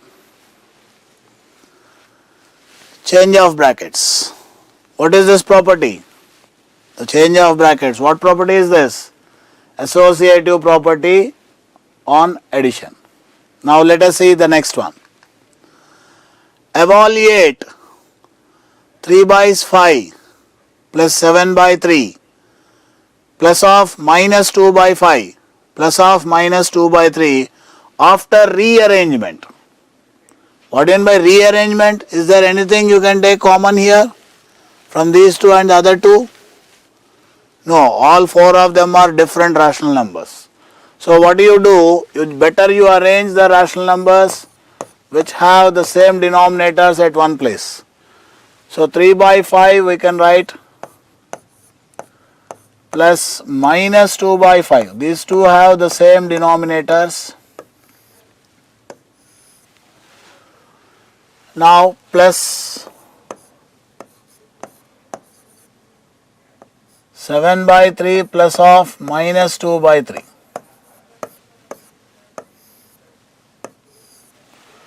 So now here this will be 3 by 5 minus 2 by 5 plus into minus minus plus 7 by 3 plus of minus is minus 2 by 3. So just subtract the numerators because the denominators are same. Same thing here. So this will be 1 by 5 plus this will be 5 by 3. Now the denominators both are prime numbers. 15 will be the LCM. 5 3s are, 3 1s are. 3 5s are, 5 5s are 25. So this will be 3 plus 25 will be 28 by 15. This is the problem. Rearranging means just you see and whatever they have the same denominators to make the calculation easier, nothing. If you do direct LCM and if you do the answer, you will be getting the same answer. Right, next. Subtract 3 by 4 from 1 by 3.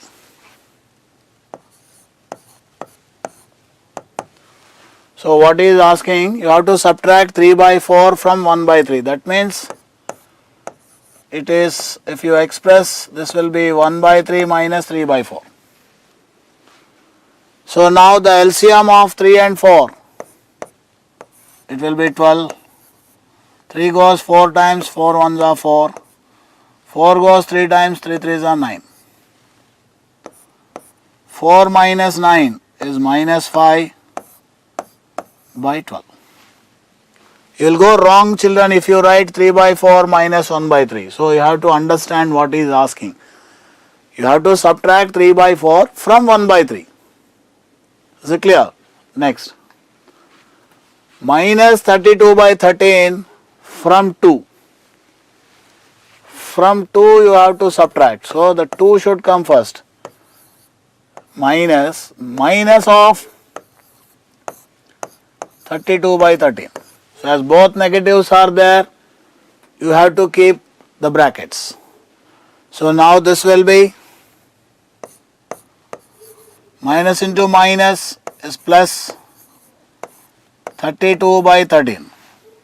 Now take the LCM and nothing is there means here 1 is there. So 13 is the LCM, 13 2s are 26 plus 32. So this will be 58 by 13. 26 plus 32, 58 by 13. See the next one. Minus 7 from minus 4 by 7.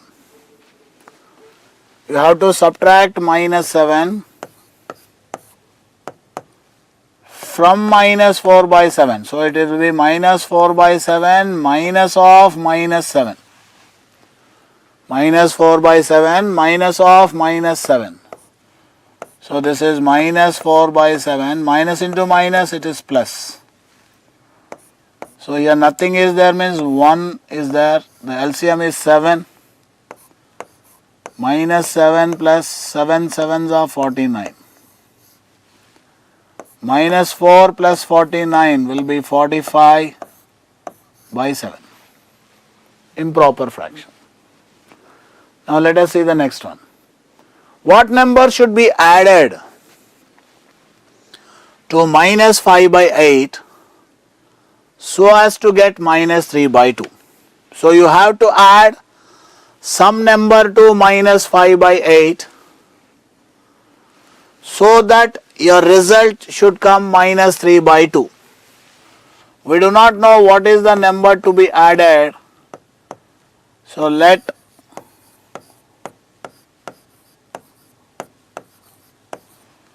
the number to be added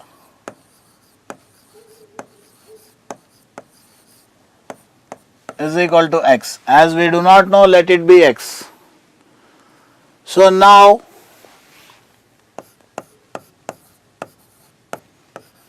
as per problem, minus 5 by 8 plus x, this is equal to minus 3 by 2. This is what he has given to us. You should add something to the minus 5 by 8 so that your answer should come minus 3 by 2. So we are adding this. So now x is equal to, take this minus 5 by 8 other side children, minus 3 by 2 plus 5 by 8. Minus 3 by 2 plus 5 by 8. Then x is equal to, the LCM of 2 and 8 is 8. 2 4s are 4 3s are 12 plus 5. So x is equal to minus 12 plus 5 is minus 7 by 8. So therefore, what is the value of x? So therefore, minus 7 by 8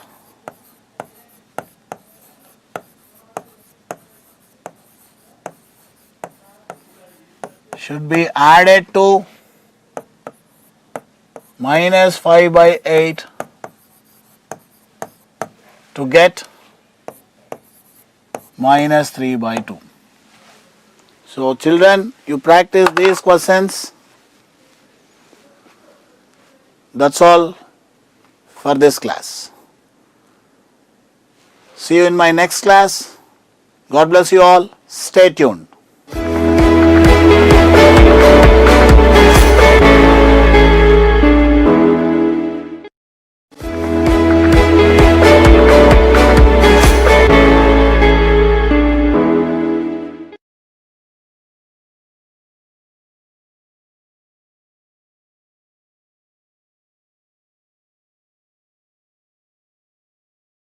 Hello everyone, welcome to this session of English on Classroom TV. Today we are going to look at our very first lesson from our textbook Honeydew, and this is prescribed for the NCERT students of 8th standard. And the name of the lesson is The Best Present in the World, the best Christmas present in the world. Now, all of us like presents, don't we? Do you like presents? What do you think could be the best present anyone can give you? If you were to ask your mom and dad for a gift, a present, what do you think would be something that you would ask? Yeah? So, a best present is something that usually, it is something that we really want, we yearn, we love. Yes? And here in the story, there is a character and her name is Connie. And Connie, she received the best Christmas present ever. So what do you think she received? Did she receive a big car? Did she receive a big car or a big bungalow? Or what do you think she received that she says that was the best present? Okay, because she said that in the story. Now before we go ahead with the story, let us look at a few dates that have been given here in your textbook. What happened on these dates? Do you know that? On 4th of July, 1775, an event took place that really changed the scenario of that country today. And what do you think was that? Yes, it is the Independence Day of the United States of America. On 4th of July, the Americans, they received independence. Okay, and today you know that everyone wants to go to that country for different purposes. But everyone wants to go to that country. And 1776, on July 4th, 1776, America received independence. And since then, America has been one of the most cherished countries in the world, rich countries of the world. Okay. The next date, 17th December 1903, 1 century ago. What happened on 17th December 1903? Yes, the first airplane. Yeah, the first airplane. And who invented this? Yes, the Wright brothers. The Wright brothers, they flew the first airplane on 17th December 1903. Now, let's look at the next date, 6th August 1945. Any clue what happened on that day? Yes? Okay, so here we have the pictures. On 4th of July, America received independence, 4th of July 1776. On December 17th, 1903, the Wright brothers flew the first airplane. And then what happened on 6th of August 1945 in the history of mankind? Yes, something very, very terrible had happened, and that was the attack on Hiroshima. Remember Hiroshima and Nagasaki? They were swiped off completely. Yes, Japan. In World War II, America bombed Japan, and the first island that was bombed on 6th of August 1945 was Hiroshima. So there was an explosion, an atomic bomb explosion, and many, many lives were taken. It's a very sad day in the history of mankind. Now let's go ahead and look at what happened on 30th January 1948.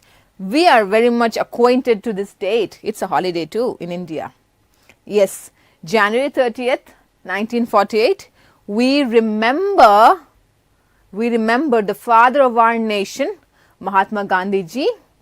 Yes, we remember him, and we honor the people who have died for our country. It's called Martyrs' Day.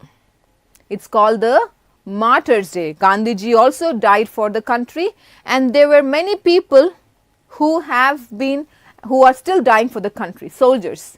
And on 30th January 1948 that happened, but today 30th January is still remembered and honored to remember the people who have died for the country, the Martyrs' Day. 12th April 1961. That was the day when the Russian astronaut, and Russian astronauts are called cosmonauts. Russian astronauts are called cosmonauts, And Yuri Gagarin, remember? Yes, he orbited the Earth. He was the first man to go outside the Earth and travel in the space. Okay, so he was the first man to do that. He is a Russian astronaut, and Russian astronauts are called cosmonauts. And on 12th April 1961, he was able to complete the orbit of the Earth. Then on 20th July 1969, after 8 years of Yuri Gagarin orbiting the Earth with his spacecraft, something else happened, and that was, yes, the Americans, they put their flag on the moon. They set their flag on the moon. That was the first time people have gone to the moon. Remember that? Okay, so this happened on 20th July 1961. And who is that person who went there? There were 3 people. Yeah, 3 people. And the captain is Neil Armstrong. Okay. So these are a few important dates in history that everyone should know. Okay. A few dates in our history that everyone should know what had happened. Now there is another important date which we are well aware of, and that is Christmas. Christmas. When is Christmas? Yes, Christmas is celebrated on 25th December. On 25th December, we celebrate Christmas. The world celebrates Christmas. Now, on this day, there was a present that somebody received, and let us look at that lesson right now. Let's go ahead and read this story. The story is divided into 3 parts. The story is divided into 3 parts.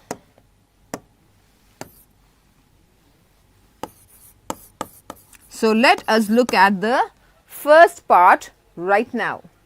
I spotted it in a junk shop in Bridport, a roll-top desk. The man said it was early 19th century and oak. I had wanted one, but they were far too expensive. This one was in a bad condition, the roll top in several pieces, one leg clumsily mended, scorch marks all down one side. It was going for a very little money. I thought I could restore it. It would be a risk, a challenge, but I had to have it. I paid the man and brought it back to my work room in the back of the garage. I began work on it on Christmas Eve. So here we have the narrator, the word I. We don't know what his name is, but we know that he is the narrator here. This narrator, he found a junk shop, a scrap shop, and he was just passing through that shop at Bridport. This is a town in England. Okay, there was a scrap shop, where they sell all the scrap items, and there he spotted a roll top desk. This is a roll top desk, and here he always wanted, the narrator always wanted a roll top desk. That is what he wanted, but they were too expensive. What does the word expensive mean? Costly. Though he always wanted a roll top desk, it was too expensive, so he could never have it. Okay, it was a 19th century model, and therefore he, because of his want, because of his desire to buy that roll top desk, he said it was in a very bad condition. The roll top desk that you're seeing here, it is not the same way. The narrator, he found a roll top desk in Bridport, in a town named Bridport, and the roll top desk was completely spoiled. It had the roll top here, this is the roll top, and this roll top was in several pieces. This roll top was in several pieces, and the legs of the roll top, one of them was clumsily mended. Clumsily it was repaired. It was not repaired properly. Somebody did a very awful job. And there were a lot of burnt marks. What are scorch marks? Scorch is burnt marks, okay? A lot of burnt marks were on the roll top desk. So we understand that it was not in a good condition. But still he wanted to buy it. He still wanted to have it because he always wanted a roll top desk. Now here it was very, very cheap. The one that he saw in the scrap shop was very, very cheap. Usually roll top desks are very expensive, and that is the reason he could never have one. But here in the scrap shop it was very cheap, and he said, fine, I will repair it. Of course I know that it's going to be a very difficult job. He says it's going to be a risk and a challenge, a risk and a challenge. It's not so easy, I know that. It is not going to be easy to repair that roll top desk, but I want to have it. I want to have it. I like it. So, and because it was very cheap. So he said, fine, I'll pay the man. He paid the man and he brought it home. And he began to work on it on December 24th, Christmas Eve.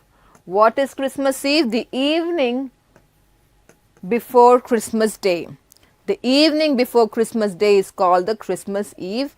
The entire day may also be called Christmas Eve. Usually it's a holiday, and therefore he might have thought of repairing the roll top desk.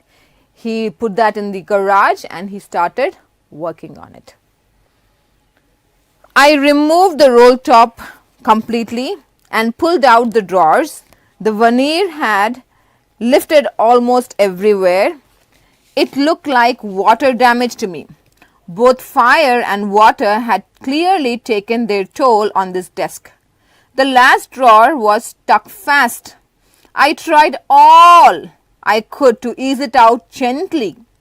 In the end, I used brute force. I struck it sharply with the side of my fist, and the drawer flew open to reveal a shallow space underneath a secret drawer. There was something in there. I reached in and took out a small piece of tin box. Sellotaped to the top of it was a piece of lined notepaper and written on it in shaky handwriting, Jim's last letter received January 25th, 1915, to be buried with me when the time comes. I knew as I did it was wrong of me to open the box, but curiosity got the better of my scruples. It usually does. Inside the box there was an envelope. Now this guy, the narrator, he began to repair the roll top desk. It was completely burnt, mostly burnt, tattered. It was coming off in pieces. The veneer is the decorated wood shine that you have over the wood, okay, that had completely come out, and the drawers were too tight, he couldn't open them, and so he tried to gently open them, but when he was trying to gently open them, he was not succeeding. So finally, violently he tried it. Brute. What does the word brute mean? Brute means violent, and violently he struck it sharply with the side of the fist, okay, like he used his fist to open the drawer. And when he opened the drawer, he saw that there was a secret drawer, and in that secret drawer, what did he find? He found a black tin mouse. He found a black tin mouse. And the black tin box, on top of the black tin box, there was a note. And there was a note, like he found a black tin box, and there was a note which was sellotaped. It was sellotaped, and what does the note say? The note says Jim's last letter, January 25th, 1915. That was the day she received the letter, to be buried with me when the time comes. So there's a letter in this tin box, and this letter needs to be buried with her whenever she dies. That this letter also should be buried along with her. Okay, and Jim, what did he do? He knew that was very, very wrong. Usually we don't open somebody else's things. It's not manners, right? You know that, right? We should never open somebody else's letters, somebody else's purses. Very bad manners. But here curiosity got the better of him. Curiosity. What does curiosity mean? To know something. You're very much interested to know something. So here curiosity got the better. Got the better means got the most of him. That means when it came to curiosity and when it came to doing the right thing, yeah, the curiosity won over doing the right thing. He didn't say, oh, it's not right to open this. He said, fine, I want to open it, because he was too curious. So he opened the box. When he opened the tin box, he found an envelope or an envelope. He found an envelope. And what does the envelope say? On the envelope it says, Mrs. Jim Macpherson, 12 Copper Beeches, Bridport, Dorset. Okay, that is the address on the envelope. And I took out the letter and unfolded it. He took out the letter and he unfolded it, and it was written in pencil, and the date was 26th December 1914, the day after Christmas Day. On 25th December is Christmas. So this letter was written on 26th December in the year 1914. So this is part 1 of the story, guys. This is part 1 of the story. In part 1 of the story, let's do a quick recap. In part 1 of the story, the narrator, he finds a roll top desk, and the roll top desk was in a very bad condition, but he always wanted a roll top desk, but they're too expensive, so he could never have it. But when he was in the town Bridport, he saw a roll top desk at a scrap shop, and he went there and he asked how much it was, and it was too cheap, very less priced. So he thought, well, at least I can have it, because he always wanted one, and he bought it. But the roll top desk was in a very bad condition, as I already said. It has scorch marks, burnt marks. The leg was already repaired by someone, but they didn't do a good job. And the roll top, this part of the table, was completely shredded into pieces. And he said, fine, I'll at least repair it. Of course, it's not going to be an easy thing, but still I will repair it, is what the narrator thought. And he began to repair it on 24th December. He began to repair the roll top desk. When he started work, he was trying to open the desk, and there were the drawers, and they were too jammed, they were too tight. So he gently tried, and when it didn't come out, he used his force and he got the drawers out. And there in the last drawer there was a secret space. In the secret space he found a black tin box. In the tin box there was a letter. Letters are something that are very, very private. We never open someone else's letter, but the narrator was too curious. He wanted to know what the letter said, what was in the box. So he opened that and he took out the letter, and the letter was written on 26th December 1914. Do you remember this date?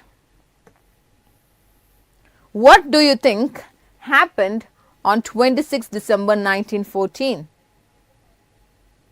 Or what do you think happened in the year 1914? Yes, if you remember, from 1914 for another 4 years, it was World War I. The world was engaged in a war, and that is called the World War I.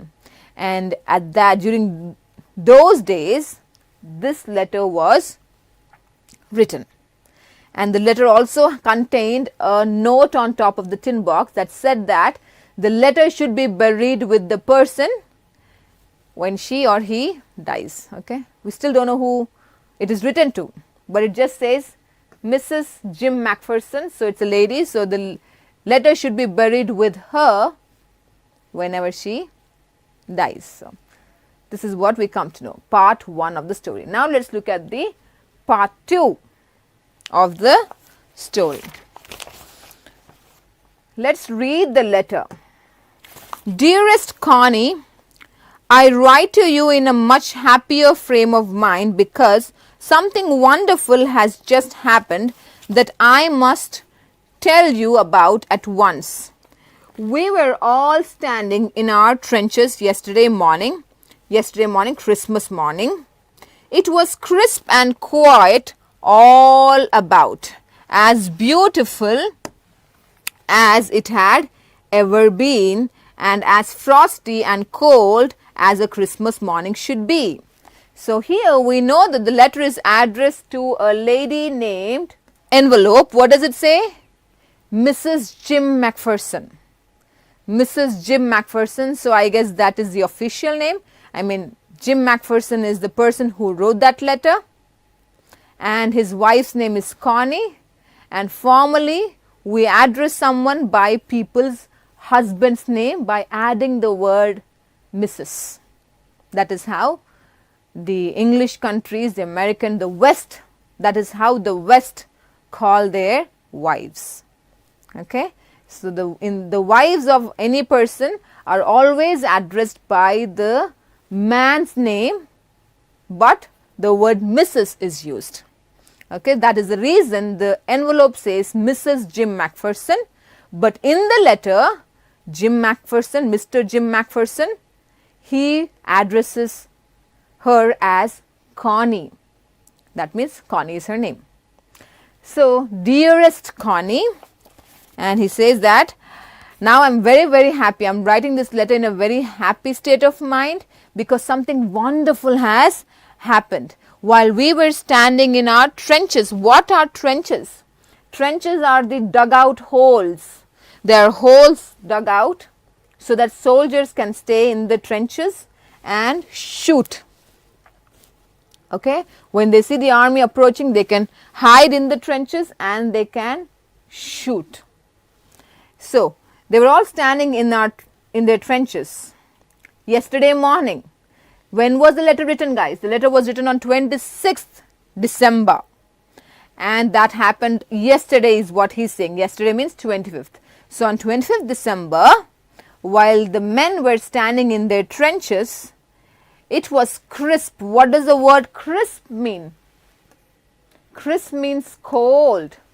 Crisp and quiet. It was cold and fresh and quiet and as beautiful as any morning and as cold as a Christmas morning. Usually Christmas in the West, it's very, very cold because it is snowing and it's too icy. So it was frosty, it was cold, and as every Christmas morning is, it was similar in that area wherever Mr. Jim Macpherson was writing from. Okay. Now, because of the word trenches, we understand that Mr. Jim Macpherson is a soldier. I should like to be able to tell you that we began it, but the truth I am ashamed to say is that Fritz began it. First, someone saw a white flag waving from the trenches opposite. Then, they were calling out to us from across no man's land. Happy Christmas, Tommy! Happy Christmas! When we had got over the surprise, some of us shouted back, Same to you, Fritz! Same to you! I thought that would be it. We all did. But then suddenly one of them was up there in his grey greatcoat and waving a white flag. "Don't shoot, lads," someone shouted, and no one did. Then there was another Fritz up on the parapet and another. "Keep your heads down," I told the men. "It's a trick." But it wasn't. So here he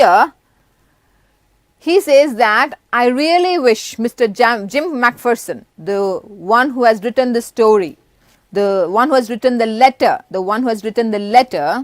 he says that, "Connie, I really wish I could say that I started it, that we started it, but we are not. I'm ashamed to say," he says, "I should like to be able to tell you that we began it, but the truth I'm ashamed to say is that Fritz began it."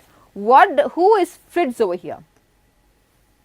Fritz are the German soldiers. The German soldiers are called Fritz. Any German soldier is called a Fritz. It is the name Frederick. Frederick in German is Fritz. Okay, so that is the name. It's a very common German name. Fritz is a very common German name, and that is the reason any German soldier is called Fritz. Okay, well, what did the German soldiers do? It says that German soldiers, they started something. We began it.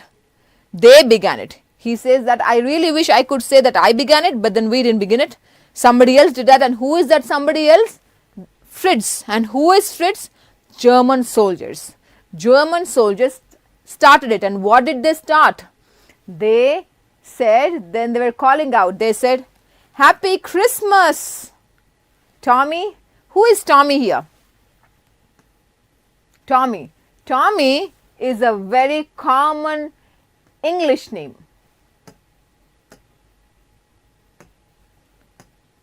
Tommy is a very common British name, English name. And that is the reason English soldiers are called Tommy. What could be a very common name in India? A boy's name. Maybe we can call, our Indian soldiers can be called by that name. But here, the German soldiers were called Fritz and the English soldiers were called Tommy, despite whatever their names be. So, they were calling out and they said, "Happy Christmas." Who said that? Who started that? Yes, the Fritz. The Germans. Fritz started that. English people did not start that. So, he was very ashamed. He was very ashamed that, they should have started it. It would have been a nice gesture. But then they have, the Germans have shown that good gesture. So, they were all surprised. The Tommies, the English soldiers were surprised. And after a while they said, "Same to you, Fritz, same to you." And they all thought, okay, fine, that's it. So, they have wished and we are going to wish them back. That's it. That's the end of our Christmas, is what each of them, especially the English people, that is what the English soldiers thought. But they saw someone moving towards them. And while that person was moving towards them, obviously soldiers would be ready to attack. So what did somebody there said? "Don't shoot." We don't know who that somebody is. Somebody said, "Don't shoot." Now, over here someone might have uttered, "Don't shoot." And what does lads mean? Boys. "Don't shoot, boys," someone shouted. And then no one did. And from the parapet, from the compound, from the balcony, these people said, and another said, "Keep your heads down." Somebody said, "Put your heads down." When do you put your heads down? When there is going to be when somebody is going to shoot, when somebody tries to shoot, usually people put their head down so that, they will not be shot. So somebody said, "Keep your heads down." And Jim McPherson said, "It's a trick. They're just trying to fool us. They're trying to get our attention by saying Happy Christmas, and after a while they'll start shooting. So be careful. Be very careful." Is someone there is just talking. We don't know who that somebody is. One of the Germans was waving a bottle above his head. It is Christmas Day, Tommy. We have schnapps, we have sausage. We meet you. Yes? By this time, there were dozens of them walking towards us across no man's land and not a rifle between them. Little Private Morris was the first stop. Come on, boys, what are we waiting for? And then there was no stopping them. I was the officer. I should have stopped them there and then, I suppose, but the truth is that it never even occurred to me. All along their line and ours, I could see men walking slowly towards one another, grey coats, khaki coats meeting in the middle. And I was one of them. I was part of this. In the middle of the war, we were making peace. So the German soldiers said, it is Christmas Day, it is 25th December, Tommy, English soldiers. So we have schnapps. Schnapps are alcoholic drinks, beverages. Okay. We have schnapps and we have sausages. We have snaps. Okay, these are sausages. Okay, so we have drinks, we have sausages, meat, and what else do they have? Shall we meet you? We can have fun, we can eat, drink and have some fun. It's December 25th. So shall we meet you? Yes. Even before there was a yes, people started walking towards the English soldiers. The German soldiers began to walk towards the English soldiers, and one of the soldiers there, the English soldier, said, what are we waiting for? What are we waiting for? Let's go and meet them. So all of them started coming out of the trenches and they began to meet the Germans. So it was like, lot of people were the German soldiers, the English soldiers, they were all coming together and they were meeting each other and talking to each other. And actually Jim McPherson he's the in charge there, he's the captain, and he should have actually stopped them, saying, no, let's not, they are enemies, let's not talk to them. He should have done something, he should have said something, but he said nothing. The thought didn't even come to his mind that he has to stop them.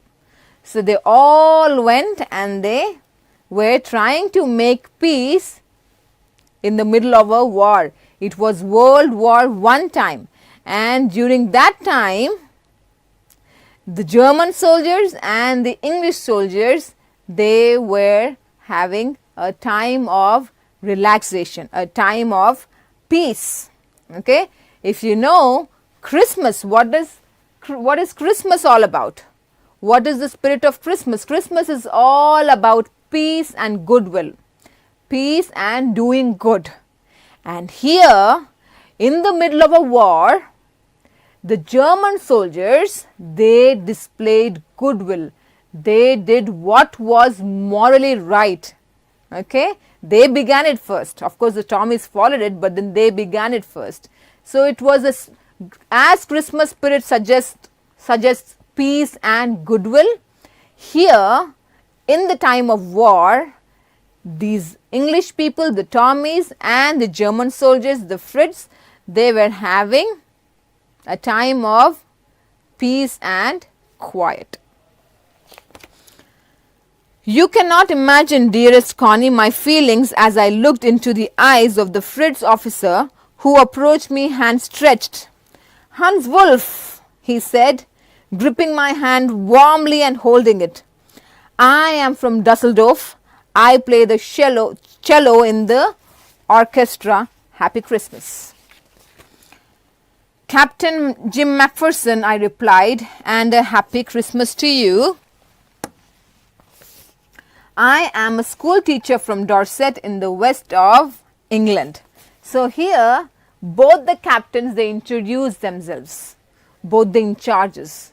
So while all the soldiers were having fun, while the Tommies and the Freds were meeting each other, the leader of the group, of the Fritz group, was Hans Wolf. And Hans Wolf, he gave his hand and said, Hans Wolf here, I am Hans Wolf and I am from Dusseldorf and I play the cello. What is cello? He plays the I am from Dusseldorf and I play the cello. What is cello? This is a cello, guys. It's a very big violin kind of thing that you sit and play. He plays the cello in the orchestra and he says Happy Christmas. And Jim McPherson, he says, I am Captain Jim McPherson and Happy Christmas to you too. And I am a school teacher from Dorset. And what does Hans Wolf say? Hans Wolf says, oh, Dorset. I know Dorset. I know that place. I know it very well. We shared my rum ration and his excellent sausage, and we talked. Connie, how we talked. He spoke almost perfect English, but it turned out that he had never set foot in Dorset, never ever been to England. He had learned all he knew of England from school and from reading books in English. His favorite writer was Thomas Hardy. His favorite book, Far from the Madding Crowd. So out there in no man's land, we talked of Bathsheba and Gabriel Oak and Sergeant Troy and Dorset. He had a wife and one son, born just 6 months ago. As I looked about me, there were huddles of khaki and grey everywhere. All over no man's land, smoking, laughing, talking, drinking, eating. Hans Wolf and I shared what was left of our wonderful Christmas cake. Connie, he thought the marzipan was the best he had ever tasted. I agreed. We agreed about everything, and he was my enemy. There was never a Christmas party like it, Connie. So here he tells his wife Connie what happened after he meets Hans Wolf. After Jim McPherson meets Hans Wolf, they begin to talk. They begin to talk about their lives, their interests, and surprisingly, both of them agreed on everything. Usually enemies, if you're friends, you agree on everything. You say, yes, you are right. Yes, you are correct. But if you're an enemy, you don't agree. But here, though they were enemies, they were still agreeing on everything. And that was the best Christmas party ever, is what Jim McPherson tells his wife Connie in the letter. Now let's see what happened. Both of them, now what does he say? He said, Dorset, I know this place. I know it very well. But actually when they were talking, Jim McPherson comes to know that Hans Wolf had never been to Dorset, but he learned about Dorset in his English, in his classes. In his school, he learned about Dorset, and that is how he knows Dorset so very well. And he says that, Jim McPherson tells his wife Connie that Hans Wolf, his favorite author is Thomas Hardy. And he wrote a book called, his favorite book called Far from the Madding Crowd. Thomas Hardy wrote a book called Far from the Madding Crowd, and that is Hans Wolf's favorite book. And the characters in the book are Bathsheba, Gabriel Oak, and Sergeant Troy. So while Jim McPherson was talking to Hans Wolf tells that my favorite novel is Far from the Madding Crowd, written by Thomas Hardy. Thomas Hardy is my favorite writer. And they both discuss whatever happened in the novel. Okay, if you know the novel, you'll probably understand. So here the characters of the novel are Bathsheba and Gabriel Oak and Sergeant Troy. Okay, so Gabriel Oak and Bathsheba like each other, but Sergeant Troy actually wanted to marry Bathsheba, but later on these two people married each other. And that is what is in the story, and he likes that story a lot, and both of them discussed it. And they also discussed about Dorset, Jim McPherson's hometown. And Hans Wolf, he has wife. He recently got married 6 months ago, and he got married, and 6 months back they had a son. 6 months back, so the son is 6 months old. And he looked around, Jim McPherson looked around, and there were people, the soldiers, all khaki dressed uniforms, all khaki uniforms, all grey uniforms. They were just spread out in no man's land. What is no man's land? No man's land is a land that is under dispute during war. Okay, when it is war time, people usually fight there in no man's land because it doesn't belong to anyone. Then that is the land they're actually fighting for. So it is no man's land. So there in that land, in no man's land, he could see soldiers just spread everywhere. And what were they doing? They were talking, they were laughing, they were eating, they were drinking. Remember, they had schnapps, and the English people, they had rum, yeah, because Hans Wolff drank rum with Captain McPherson. So they were drinking, eating, happy, merry. They were making merry, okay, and they were all happy over there. And they also ate what was marzipan, what was something called marzipan. And marzipan, I have a picture for you over here. This is marzipan, and marzipan, it is a cake kind of a thing, okay, with almond. The marzipan is made of almond flour, and it really tastes very good. It's an English dish, and Hans Wolff enjoyed marzipan, and he said that this is the best cake ever. And both of them agreed on everything. Both the enemies, both Hans Wolff and Captain McPherson, though they both were enemies, still they agreed on each other. Still they agreed with each other. And that was the relationship that they all shared, the Tommies and the Frids, on 25th December 1914. So here we come to the end of today's session, but in our next session, let's find out what happened after this. Do you think there would be a war? Do you think both the Frids and the Tommies engaged in war? Did they kill each other, or did they end the war, or did they become friends? What happened towards the end of the letter, and what happened to Connie? Let us find out all these things in our next episode, in part 2 of the lesson, the best Christmas present in the world. Until then, keep watching Classroom TV and have fun learning.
Hello everyone, welcome to Classroom TV. Yes, so as in our previous class we have discussed and we have introduced acids and bases. So we have discussed about the properties, or we have taken the various examples which we are coming across in nature, and based on that we have classified and we have just identified like which among our acids or which among our bases. So when we have started with the session in our previous class, we have discussed and we have defined that an acid is a substance which contains H plus ions, means hydrogen ions are being produced when it splits into water. And along with the hydrogen ions, even we already discussed, and you know very well that hydrogen ions are capable of producing, capable of splitting in water, and trying to prove that it's nothing but they are acids. Along with that, we have learnt about, like we have already discussed, that acids turns the blue litmus to red litmus by using litmus paper. Then when we come to taste, even in taste also we have already discussed that acids are sour in nature, sour to taste. So along with that, even we have learnt about some of the indicators wherein we are trying to identify and we are confirming by using these different type of indicators. What are the indicators we have discussed? Yes, we have discussed synthetic indicators, olfactory indicators and natural indicators. Using these indicators also, we are trying to identify and confirm that which are the following substances are classified as acids and bases. Then coming to base, even in base also we have already discussed that bases are the substances which contains OH minus ions, hydroxide ions when they are split in water. And we have said that bases are bitter to taste. They are bitter and they are actually what you say, like when you are touching and when you feel the sense, they are soapy, what you say, we are soft and soapy and we feel oily in nature. And based on that, even here also we have learnt by using the indicators and identified that whenever you are using the litmus solution or a litmus paper, a red litmus paper gets turned into blue litmus. So these were some of the identification which we have confirmed or classified depending on the substances which are present in and around us, the nature. And now in our today's session, today's class, we are going to continue with the class children, the same acids, bases and salts. So today we are going to learn the reaction of acids with metals, bases and metals. Means how when acids are reacting with metals, what is we are obtaining or what is being observed. So you can see here, like whenever the acids are reacting with metals, which are any of the metals, if you take children, already in your earlier classes you have learnt different metals, like if you take sodium, zinc, iron, copper, any of the metals if you have been taking, all those metals when they are reacting with any of an acids. Can you name some acids children? We have already discussed. Yes, like hydrochloric acid, sulfuric acid, nitric acid. So these are some of the acids. So whenever the acids are reacting with metals, you are able to see they are been producing hydrogen gas. They are producing hydrogen gas. So during that, when they are producing the hydrogen gas, you can see here, this is an estimation where whenever the acids are reacting with any of the metals, they liberate hydrogen gas. Okay, so most metals are reacting with acids, but not all. But not all in the sense. Here we will be trying to classify, or we are going to give you the general category of some of the acids which are reacting quickly based on the reactivity and trying to give us the overall the hydrogen gas whichever has to be evolved in that activity. So the general equation that describes the chemical reaction between an acid and a metal is, so you can see when a metal is reacting with the acid, you can see plus I have given you. Already in our chemical equations, we have already learned that how we represent a chemical equation. So when the reactants, when they are reacting, when there are more than one reactant, we go with the plus sign. So when a metal is reacting with an acid, you are able to see respective salt is formed. Along with that, you are able to see hydrogen gas evolution. So now we need to confirm this hydrogen gas evolution with an activity. Means as we have said that any of the acids when they are reacting with the metals, they are liberating hydrogen gas. So now in this case we need to confirm that the hydrogen gas has evolved. Okay, so you can see there is an experimental setup now. As I said you, we need to confirm the hydrogen gas, hydrogen gas has been evolved, released or liberated in the following activity when you have taken acids reacting with metals. So in this case, you can see the following diagram. Here I have taken zinc granules. I am using zinc granules, means zinc granules You can see here zinc granules I am using. So here zinc granule is acting as the metal. Here I have used zinc granule as the metal here. Now when this metal, when it is being dissolved in H sulfuric acid, you can see here it's a sulfuric acid. Instead of sulfuric acid, even you can use hydrochloric acid also, use HCl also, any of an acid. So as per the reaction, in this case, suppose if I take sulfuric acid or hydrochloric acid, so the zinc granules, when they are once dissolved in sulfuric acid or hydrochloric acid, you can see some of the bubbles formed here. Can you see here, children? There are some hydrogen gas bubbles forms, but we are still seeing that they are hydrogen gas bubbles. Now we need to confirm that the bubbles whichever are being evolved or formed in that particular reaction, when zinc is reacting with hydrochloric acid, hydrogen gas is evolved, we are seeing. So that particular hydrogen gas whichever is formed, it starts moving through a delivery tube. You can see it's a delivery tube, and actually this is a rubber cock where we are trying to close the test tube, wherein overall the reaction whichever has taken place need to be enclosed, because already we know the properties of gases, that always whenever a gas is liberated or evolved in that particular reaction, it doesn't stays, it starts escaping to the environment, isn't it? So in this case also, what we are doing here, we are trying to compress the gas and we're storing, and that particular gas whichever is been evolved here, it started moving through the delivery tube. It started moving to a delivery tube. And here we are using a soap solution, a beaker containing a soap solution, where you can able to see the overall the gas whichever was been evolved in the form of the bubbles which was obtained moves to the delivery tube.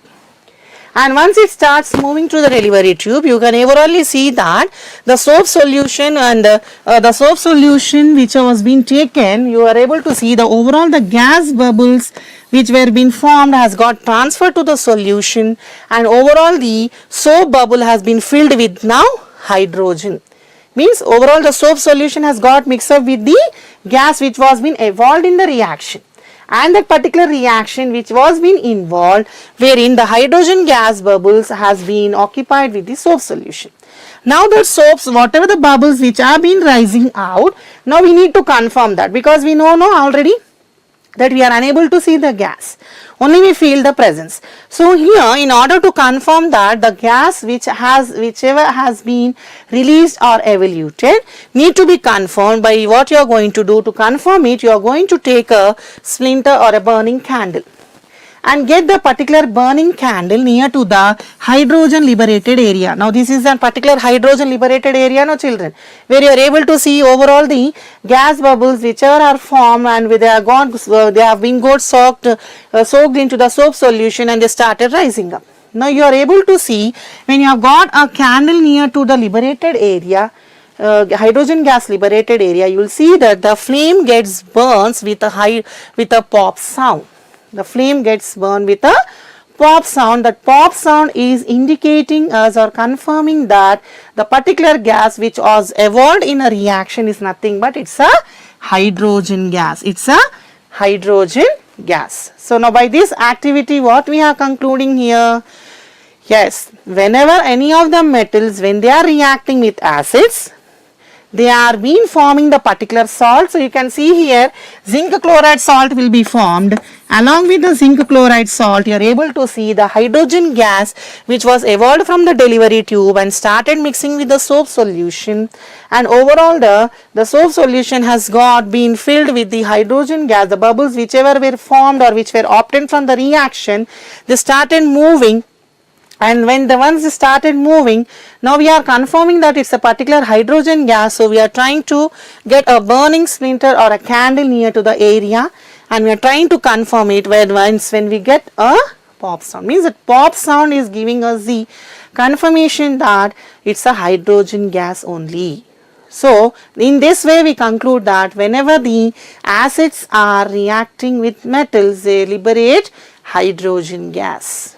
Yes, everyone, it's clear. So coming to the what all things you have observed. So what you have observed? You have observed that hydrogen gas bubbles were being evolved or were being moving from the delivery tube. So you will notice that the gas which was being obtained from that particular reaction burns with a pop sound, which indicates it's a hydrogen gas only. It indicates that it's a hydrogen gas. So we are confirming that it's a hydrogen gas. Then the chemical reaction of the above activity is, so what is the reaction? An acid plus metal. So what is the acid we have taken? We have taken HCl, hydrochloric acid. So when hydrochloric acid is reacting with zinc, here you can see zinc is in solid form, means we have taken zinc granules. So that zinc granules is in the solid state. So those zinc granules whichever are formed, those are reacting with hydrochloric acid in an aqueous solution, means it's an aqua liquid form, and you are able to see a particular salt formed here. Zinc chloride is the salt formed. Along with the salt you can able to see there is a hydrogen gas also formed. So this is very, very important for us. You can able to see, even it's indicating us, because in chemical equation we have already learned that whenever a general reaction takes place, or when the representation of reactants and products undergoing the changes, once they have been confirmed and balanced, we represent them with the physical state. So here you can see the G is not, which is indicating us it's a hydrogen gas form, which is in a gaseous form, gaseous state. Hydrogen is indicated, and we are confirming that when acids are reacting with metals, they give us the respective salt. Along with the respective salt, even hydrogen gas is evolved. Same way you repeat the above experiment with sulfuric acid, or you can take nitric acid. So in all of these above cases also you will see that there is a respective salt formed. Along with the respective salt, and hydrogen gas is evolved, or it's liberated. Okay. So from the above activities what we are concluding, that the hydrogen gas is evolved. I said already, we say evolved, we say liberated, we say released also. So these all are one and the same meaning, children. You can use any of one term, like you can go with evolved or liberated or released. So from the above activities we conclude that hydrogen gas is released when acids are reacting with metal. Okay, so have you come, as we gave the confirmation, it's confirmed, like the hydrogen gas which was evolved in that particular activity when acid was reacting with metal, it has given us confirmation that it's an hydrogen gas only, wherein it indicates by a pop sound. So pop sound is indicating the confirmation of hydrogen gas evolved in that particular reaction. Clear everyone? Yes. Next, coming to reaction of bases with metals. So along with acids, even we are seeing the reaction goes with bases also. So when bases are reacting with metals, then what happens, children? It's same actually, like it's common, like how we have seen in our reaction with acids with metals, where we have seen metals are reacting with acids to give you salt and the respective hydrogen gas. So in this case also you'll see a particular base, when it reacts with the acid, we are able to see the salt. Along with its salt, again you will see the respective hydrogen gas formed there. So for example, when a base is reacting with metals, it produces salt and hydrogen gas. So basic same reaction. Suppose when I write base, so when a particular base is reacting with an acid, when a particular base is reacting with a acid, so here again you are going to see salt formed. Along with the salt, again you will see hydrogen gas is evolved. Again you will see the hydrogen gas. So here same way we are using. So whenever the bases are reacting, okay, in this case where bases reacting, okay, when a base is reacting with a metal, so generally we go with so here when a base is reacting with a metal, okay, so when a base is reacting with the metals, we are able to see salt, and along with the salt, hydrogen gas is formed here. For example, if sodium hydroxide is giving us hydrogen gas and sodium zincate when reacts with zinc metal. So now in this case, I'll go with base an example by taking NaOH. I'll take base to be as NaOH. Again I'll take zinc. Again I'll take metal zinc only. Okay, so zinc in the solid form. You can see here what is the base I have taken or used here. It's sodium hydroxide. You know the formula of sodium hydroxide, it's NaOH. So when sodium hydroxide is reacting with zinc, it gives you the salt and hydrogen gas. So what is here? The same example, when sodium hydroxide gives hydrogen gas and sodium zincate. So what is the salt formed here? Sodium zincate. So you will get sodium zincate as a salt formed here, and along with the sodium zincate, you are able to see when the hydrogen gas is liberated. Along with that, you are able to see even hydrogen gas liberated. So can you see here the same reaction like how it was being we have seen in case of when acids were reacting with metals. Same thing here when bases are also reacting with metals. Same, you are able to see a respective salt formed. Along with the respective salt, hydrogen gas is released. So base is sodium hydroxide. Zinc metal we have used. So you can see here the salt formed is nothing but the sodium zincate. Along with sodium zincate, you are able to see again the hydrogen gas formation. So along even here we conclude that whenever bases are also reacting with acids are reacting with acids or reacting with acids and bases, whichever you have used, hydrogen gas is liberated.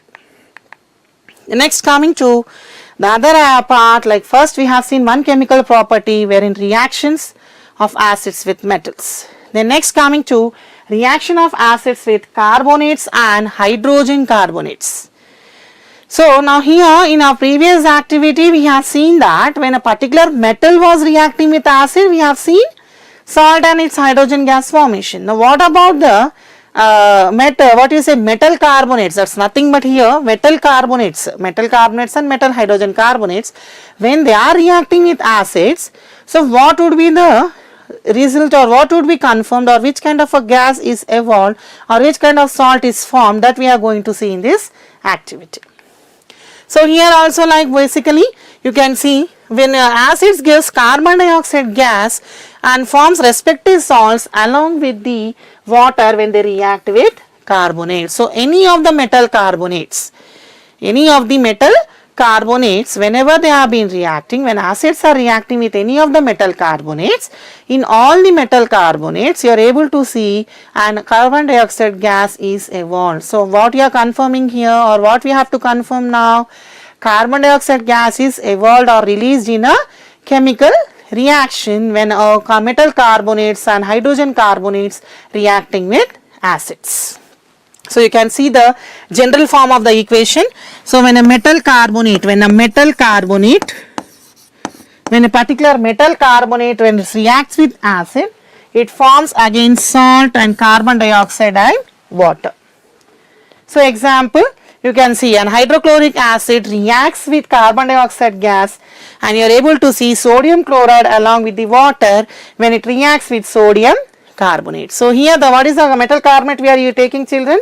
We are taking sodium carbonate. So when sodium carbonate is reacting with hydrochloric acid, we are taking the example where metal carbonate, we used sodium, metal carbonate which we are using it sodium carbonate. So when sodium carbonate is reacting with hydrochloric acid, it forms a particular salt and along with salt, carbon dioxide, water, and even water is also released in that particular reaction. So you can see the experimental setup for that particular activity which we are discussing, like when a metal carbonates are reacting with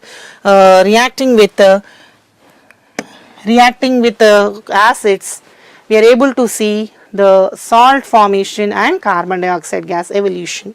So you can see basically the setup, you can see, children, again we are using a stand, then we are using a test tube, even we are using a Tesla funnel. And now you can see here I have used sodium carbonate. Can you see sodium carbonate salt? So what is the formula of sodium carbonate, children? Na2CO3. This is the chemical formula. So when sodium carbonate is when it has been reacting with HCl, you can see hydrochloric acid.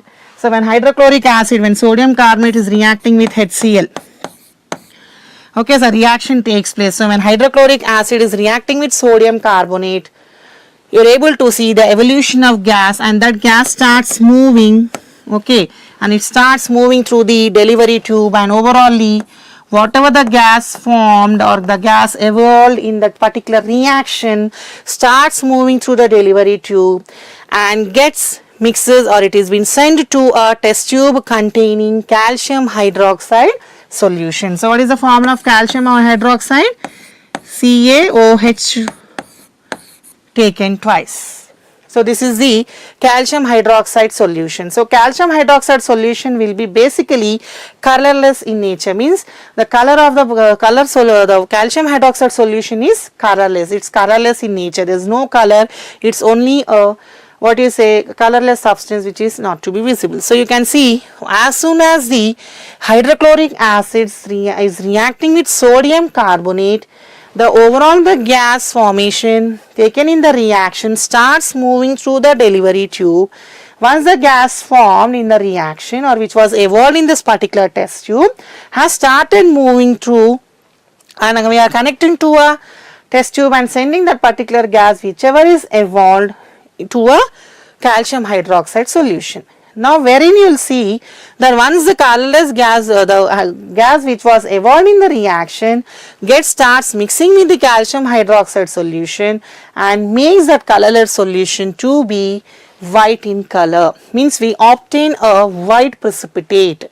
So that particular white precipitate is giving us the confirmation that the CO2 gas is being evolved in this particular reaction. Basically in your earlier classes children, you might be knowing like the carbon dioxide gas turns lime water to be milky white precipitate we see. Same way here also the calcium hydroxide solution which you have taken, it's one form of slaked lime actually.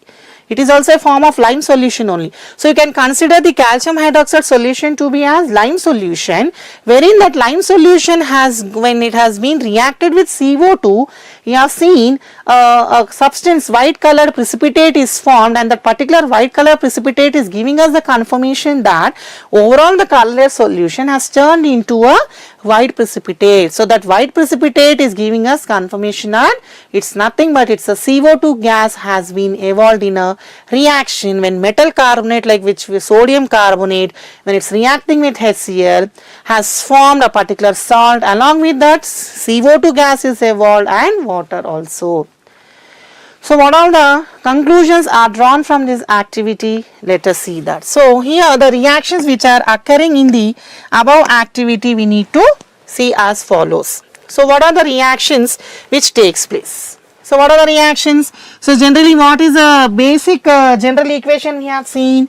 When an acid, when it's reacting with metal carbonate, when an acid reacts with metal carbonate, when it reacts with metal carbonate, when it is reacting with metal carbonate, it forms salt.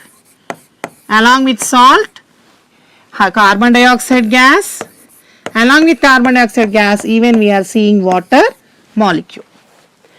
Now what is the acid which you have taken here? We have taken hydrochloric acid. Hydrochloric acid formula, you know, basically it's HCl. What is the metal carbonate we used here? We have taken Na2CO3. This is the metal carbonate, that is nothing but sodium carbonate.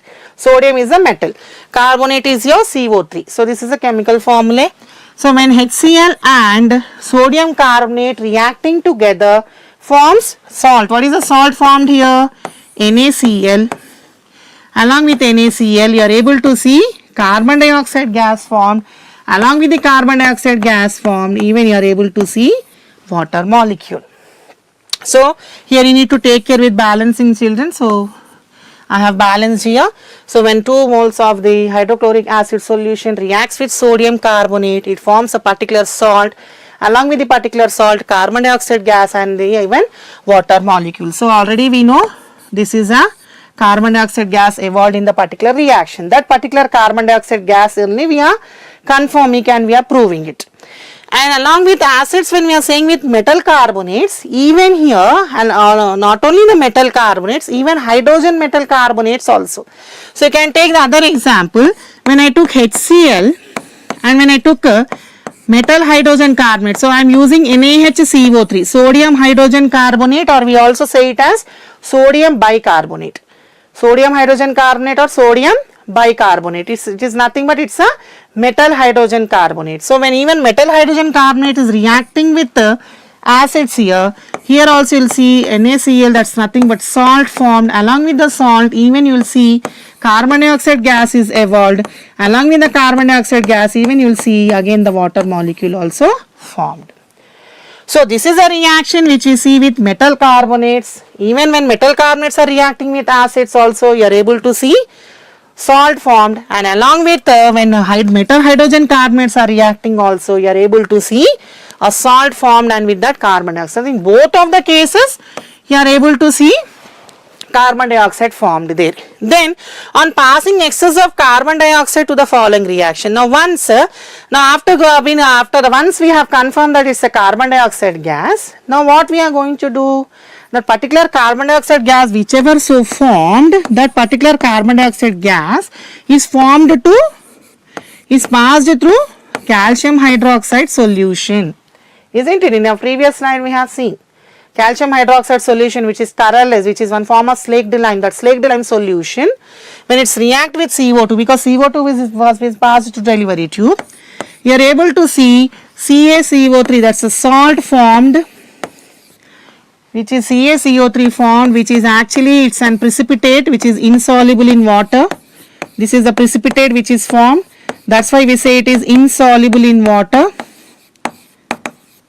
So this is a precipitate formed, isn't it?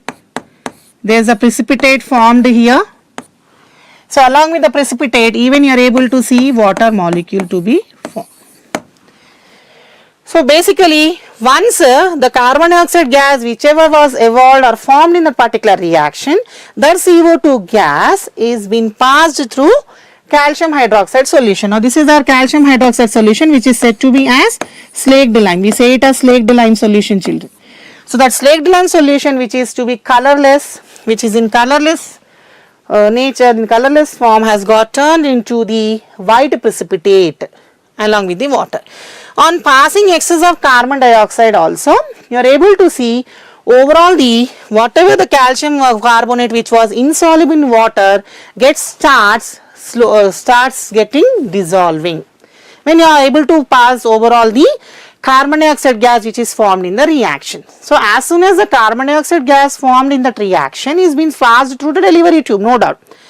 Once the gas passed through the delivery tube through the calcium hydroxide solution, the solution has got turned into white precipitate. That particular precipitate is nothing but what actually it is not at all dissolving. It is slightly soluble in water. It is not getting totally dissolved in water. So still on further passing the excess of carbon dioxide gas, means whatever the total complete carbon dioxide gas which is evolved in that reaction, if you have been passing through the solution, wherein you will see that overall the solution gets dissolved and the calcium carbonate solution is will get dissolved, and over we say it as again a precipitate. But that first confirmation is given when the CO2 gas was reacting with lime water, that slaked lime solution, wherein that slaked lime solution which was in colorless has got turned to be in white colored solution. So that white color precipitate whichever is formed is confirming us it's a CO2 gas. So what do you confirm with this activity, children? That whenever metal carbonates and when metal hydrogen carbonates are reacting with acids, they liberate carbon dioxide gas. So what are the things we have concluded? The reaction which have of metal carbonates and hydrogen carbonates with acids will give us the corresponding salt, carbon dioxide gas and water. So we can write the generalized form of these chemical reactions as when metal carbonates reacting with acids give salt, carbon dioxide and water. Then when metal hydrogen carbonates plus acids, again the same thing like I have already shown you. Here I have taken Na2CO3. The metal carbonate which I took was Na2CO3 and the acid which I took was here hydrochloric acid. So when it was reacting, what we got? We have obtained NaCl, CO2 carbon dioxide gas and a water molecule. So here when I am using it, I will balance it, children. So basically that is required. Okay. Then metal hydrogen carbonates were reacting. I already showed you NaHCO3. When sodium carbonate is reacting with hydrochloric acid, isn't it? It forms salt, sodium chloride, NaCl, along with NaCl again carbon dioxide gas, again with the carbon dioxide gas even the water molecule. So this is the way we confirm that when metal carbonates and metal hydrogen carbonates are reacting with acids, they form carbon dioxide gas. Next, coming to neutralization reaction. I hope you have been understood the two activities which we have discussed, wherein one is with metals plus acids giving us hydrogen gas conformation, and one more is when metal carbonates are reacting with acids, it gives you carbon dioxide gas. Next, coming to neutralization reaction. The word itself, it's giving us a indication that neutralization, neutral means equal amounts of, when the reaction takes place, when I am saying reaction in the sense here, and nothing but overall our chapter we go with acids and bases only. So when an acid is reacting with a base, it gets neutralizes and forms a neutral compound called salt here. That particular salt whichever is obtained is nothing but by this neutralization reaction, means that salt so obtained in the reaction between an acid and a base is said to be as neutralization reaction. So here equal amounts of an acids whichever we take and equal amounts of base gets neutralizes and forms that particular neutral compound called salt, and that particular process wherein neutral compounds are formed when acids reacting with base is said to be as neutralization reaction. So you can see here when an acid neutralizes the base, reacts with each other, a respective salt and water are formed. So here generally I can write the basic reaction, like what is the basic reaction I am going to use here? What is the basic reaction I am going to use, children? I am going to use the basic reaction where I am going to use, that's nothing but when an acid is reacting, when an acid, a particular acid when it reacts with a base, it forms salt and water. Salt and water. So since in the reaction between acid and base both neutralize each other, hence it is known as neutralization reaction. Just now I discussed. Like equal amounts of acids and bases, they get neutralize each other and forms a neutral compound called salt here. So example, when sodium chloride and water are formed when hydrochloric acid is reacting with sodium hydroxide. For example, when I took a strong acid, like suppose I took hydrochloric acid and I took a strong base. What is the strong base I am taking here? Sodium hydroxide. When hydrochloric acid and sodium hydroxide are reacting together, it forms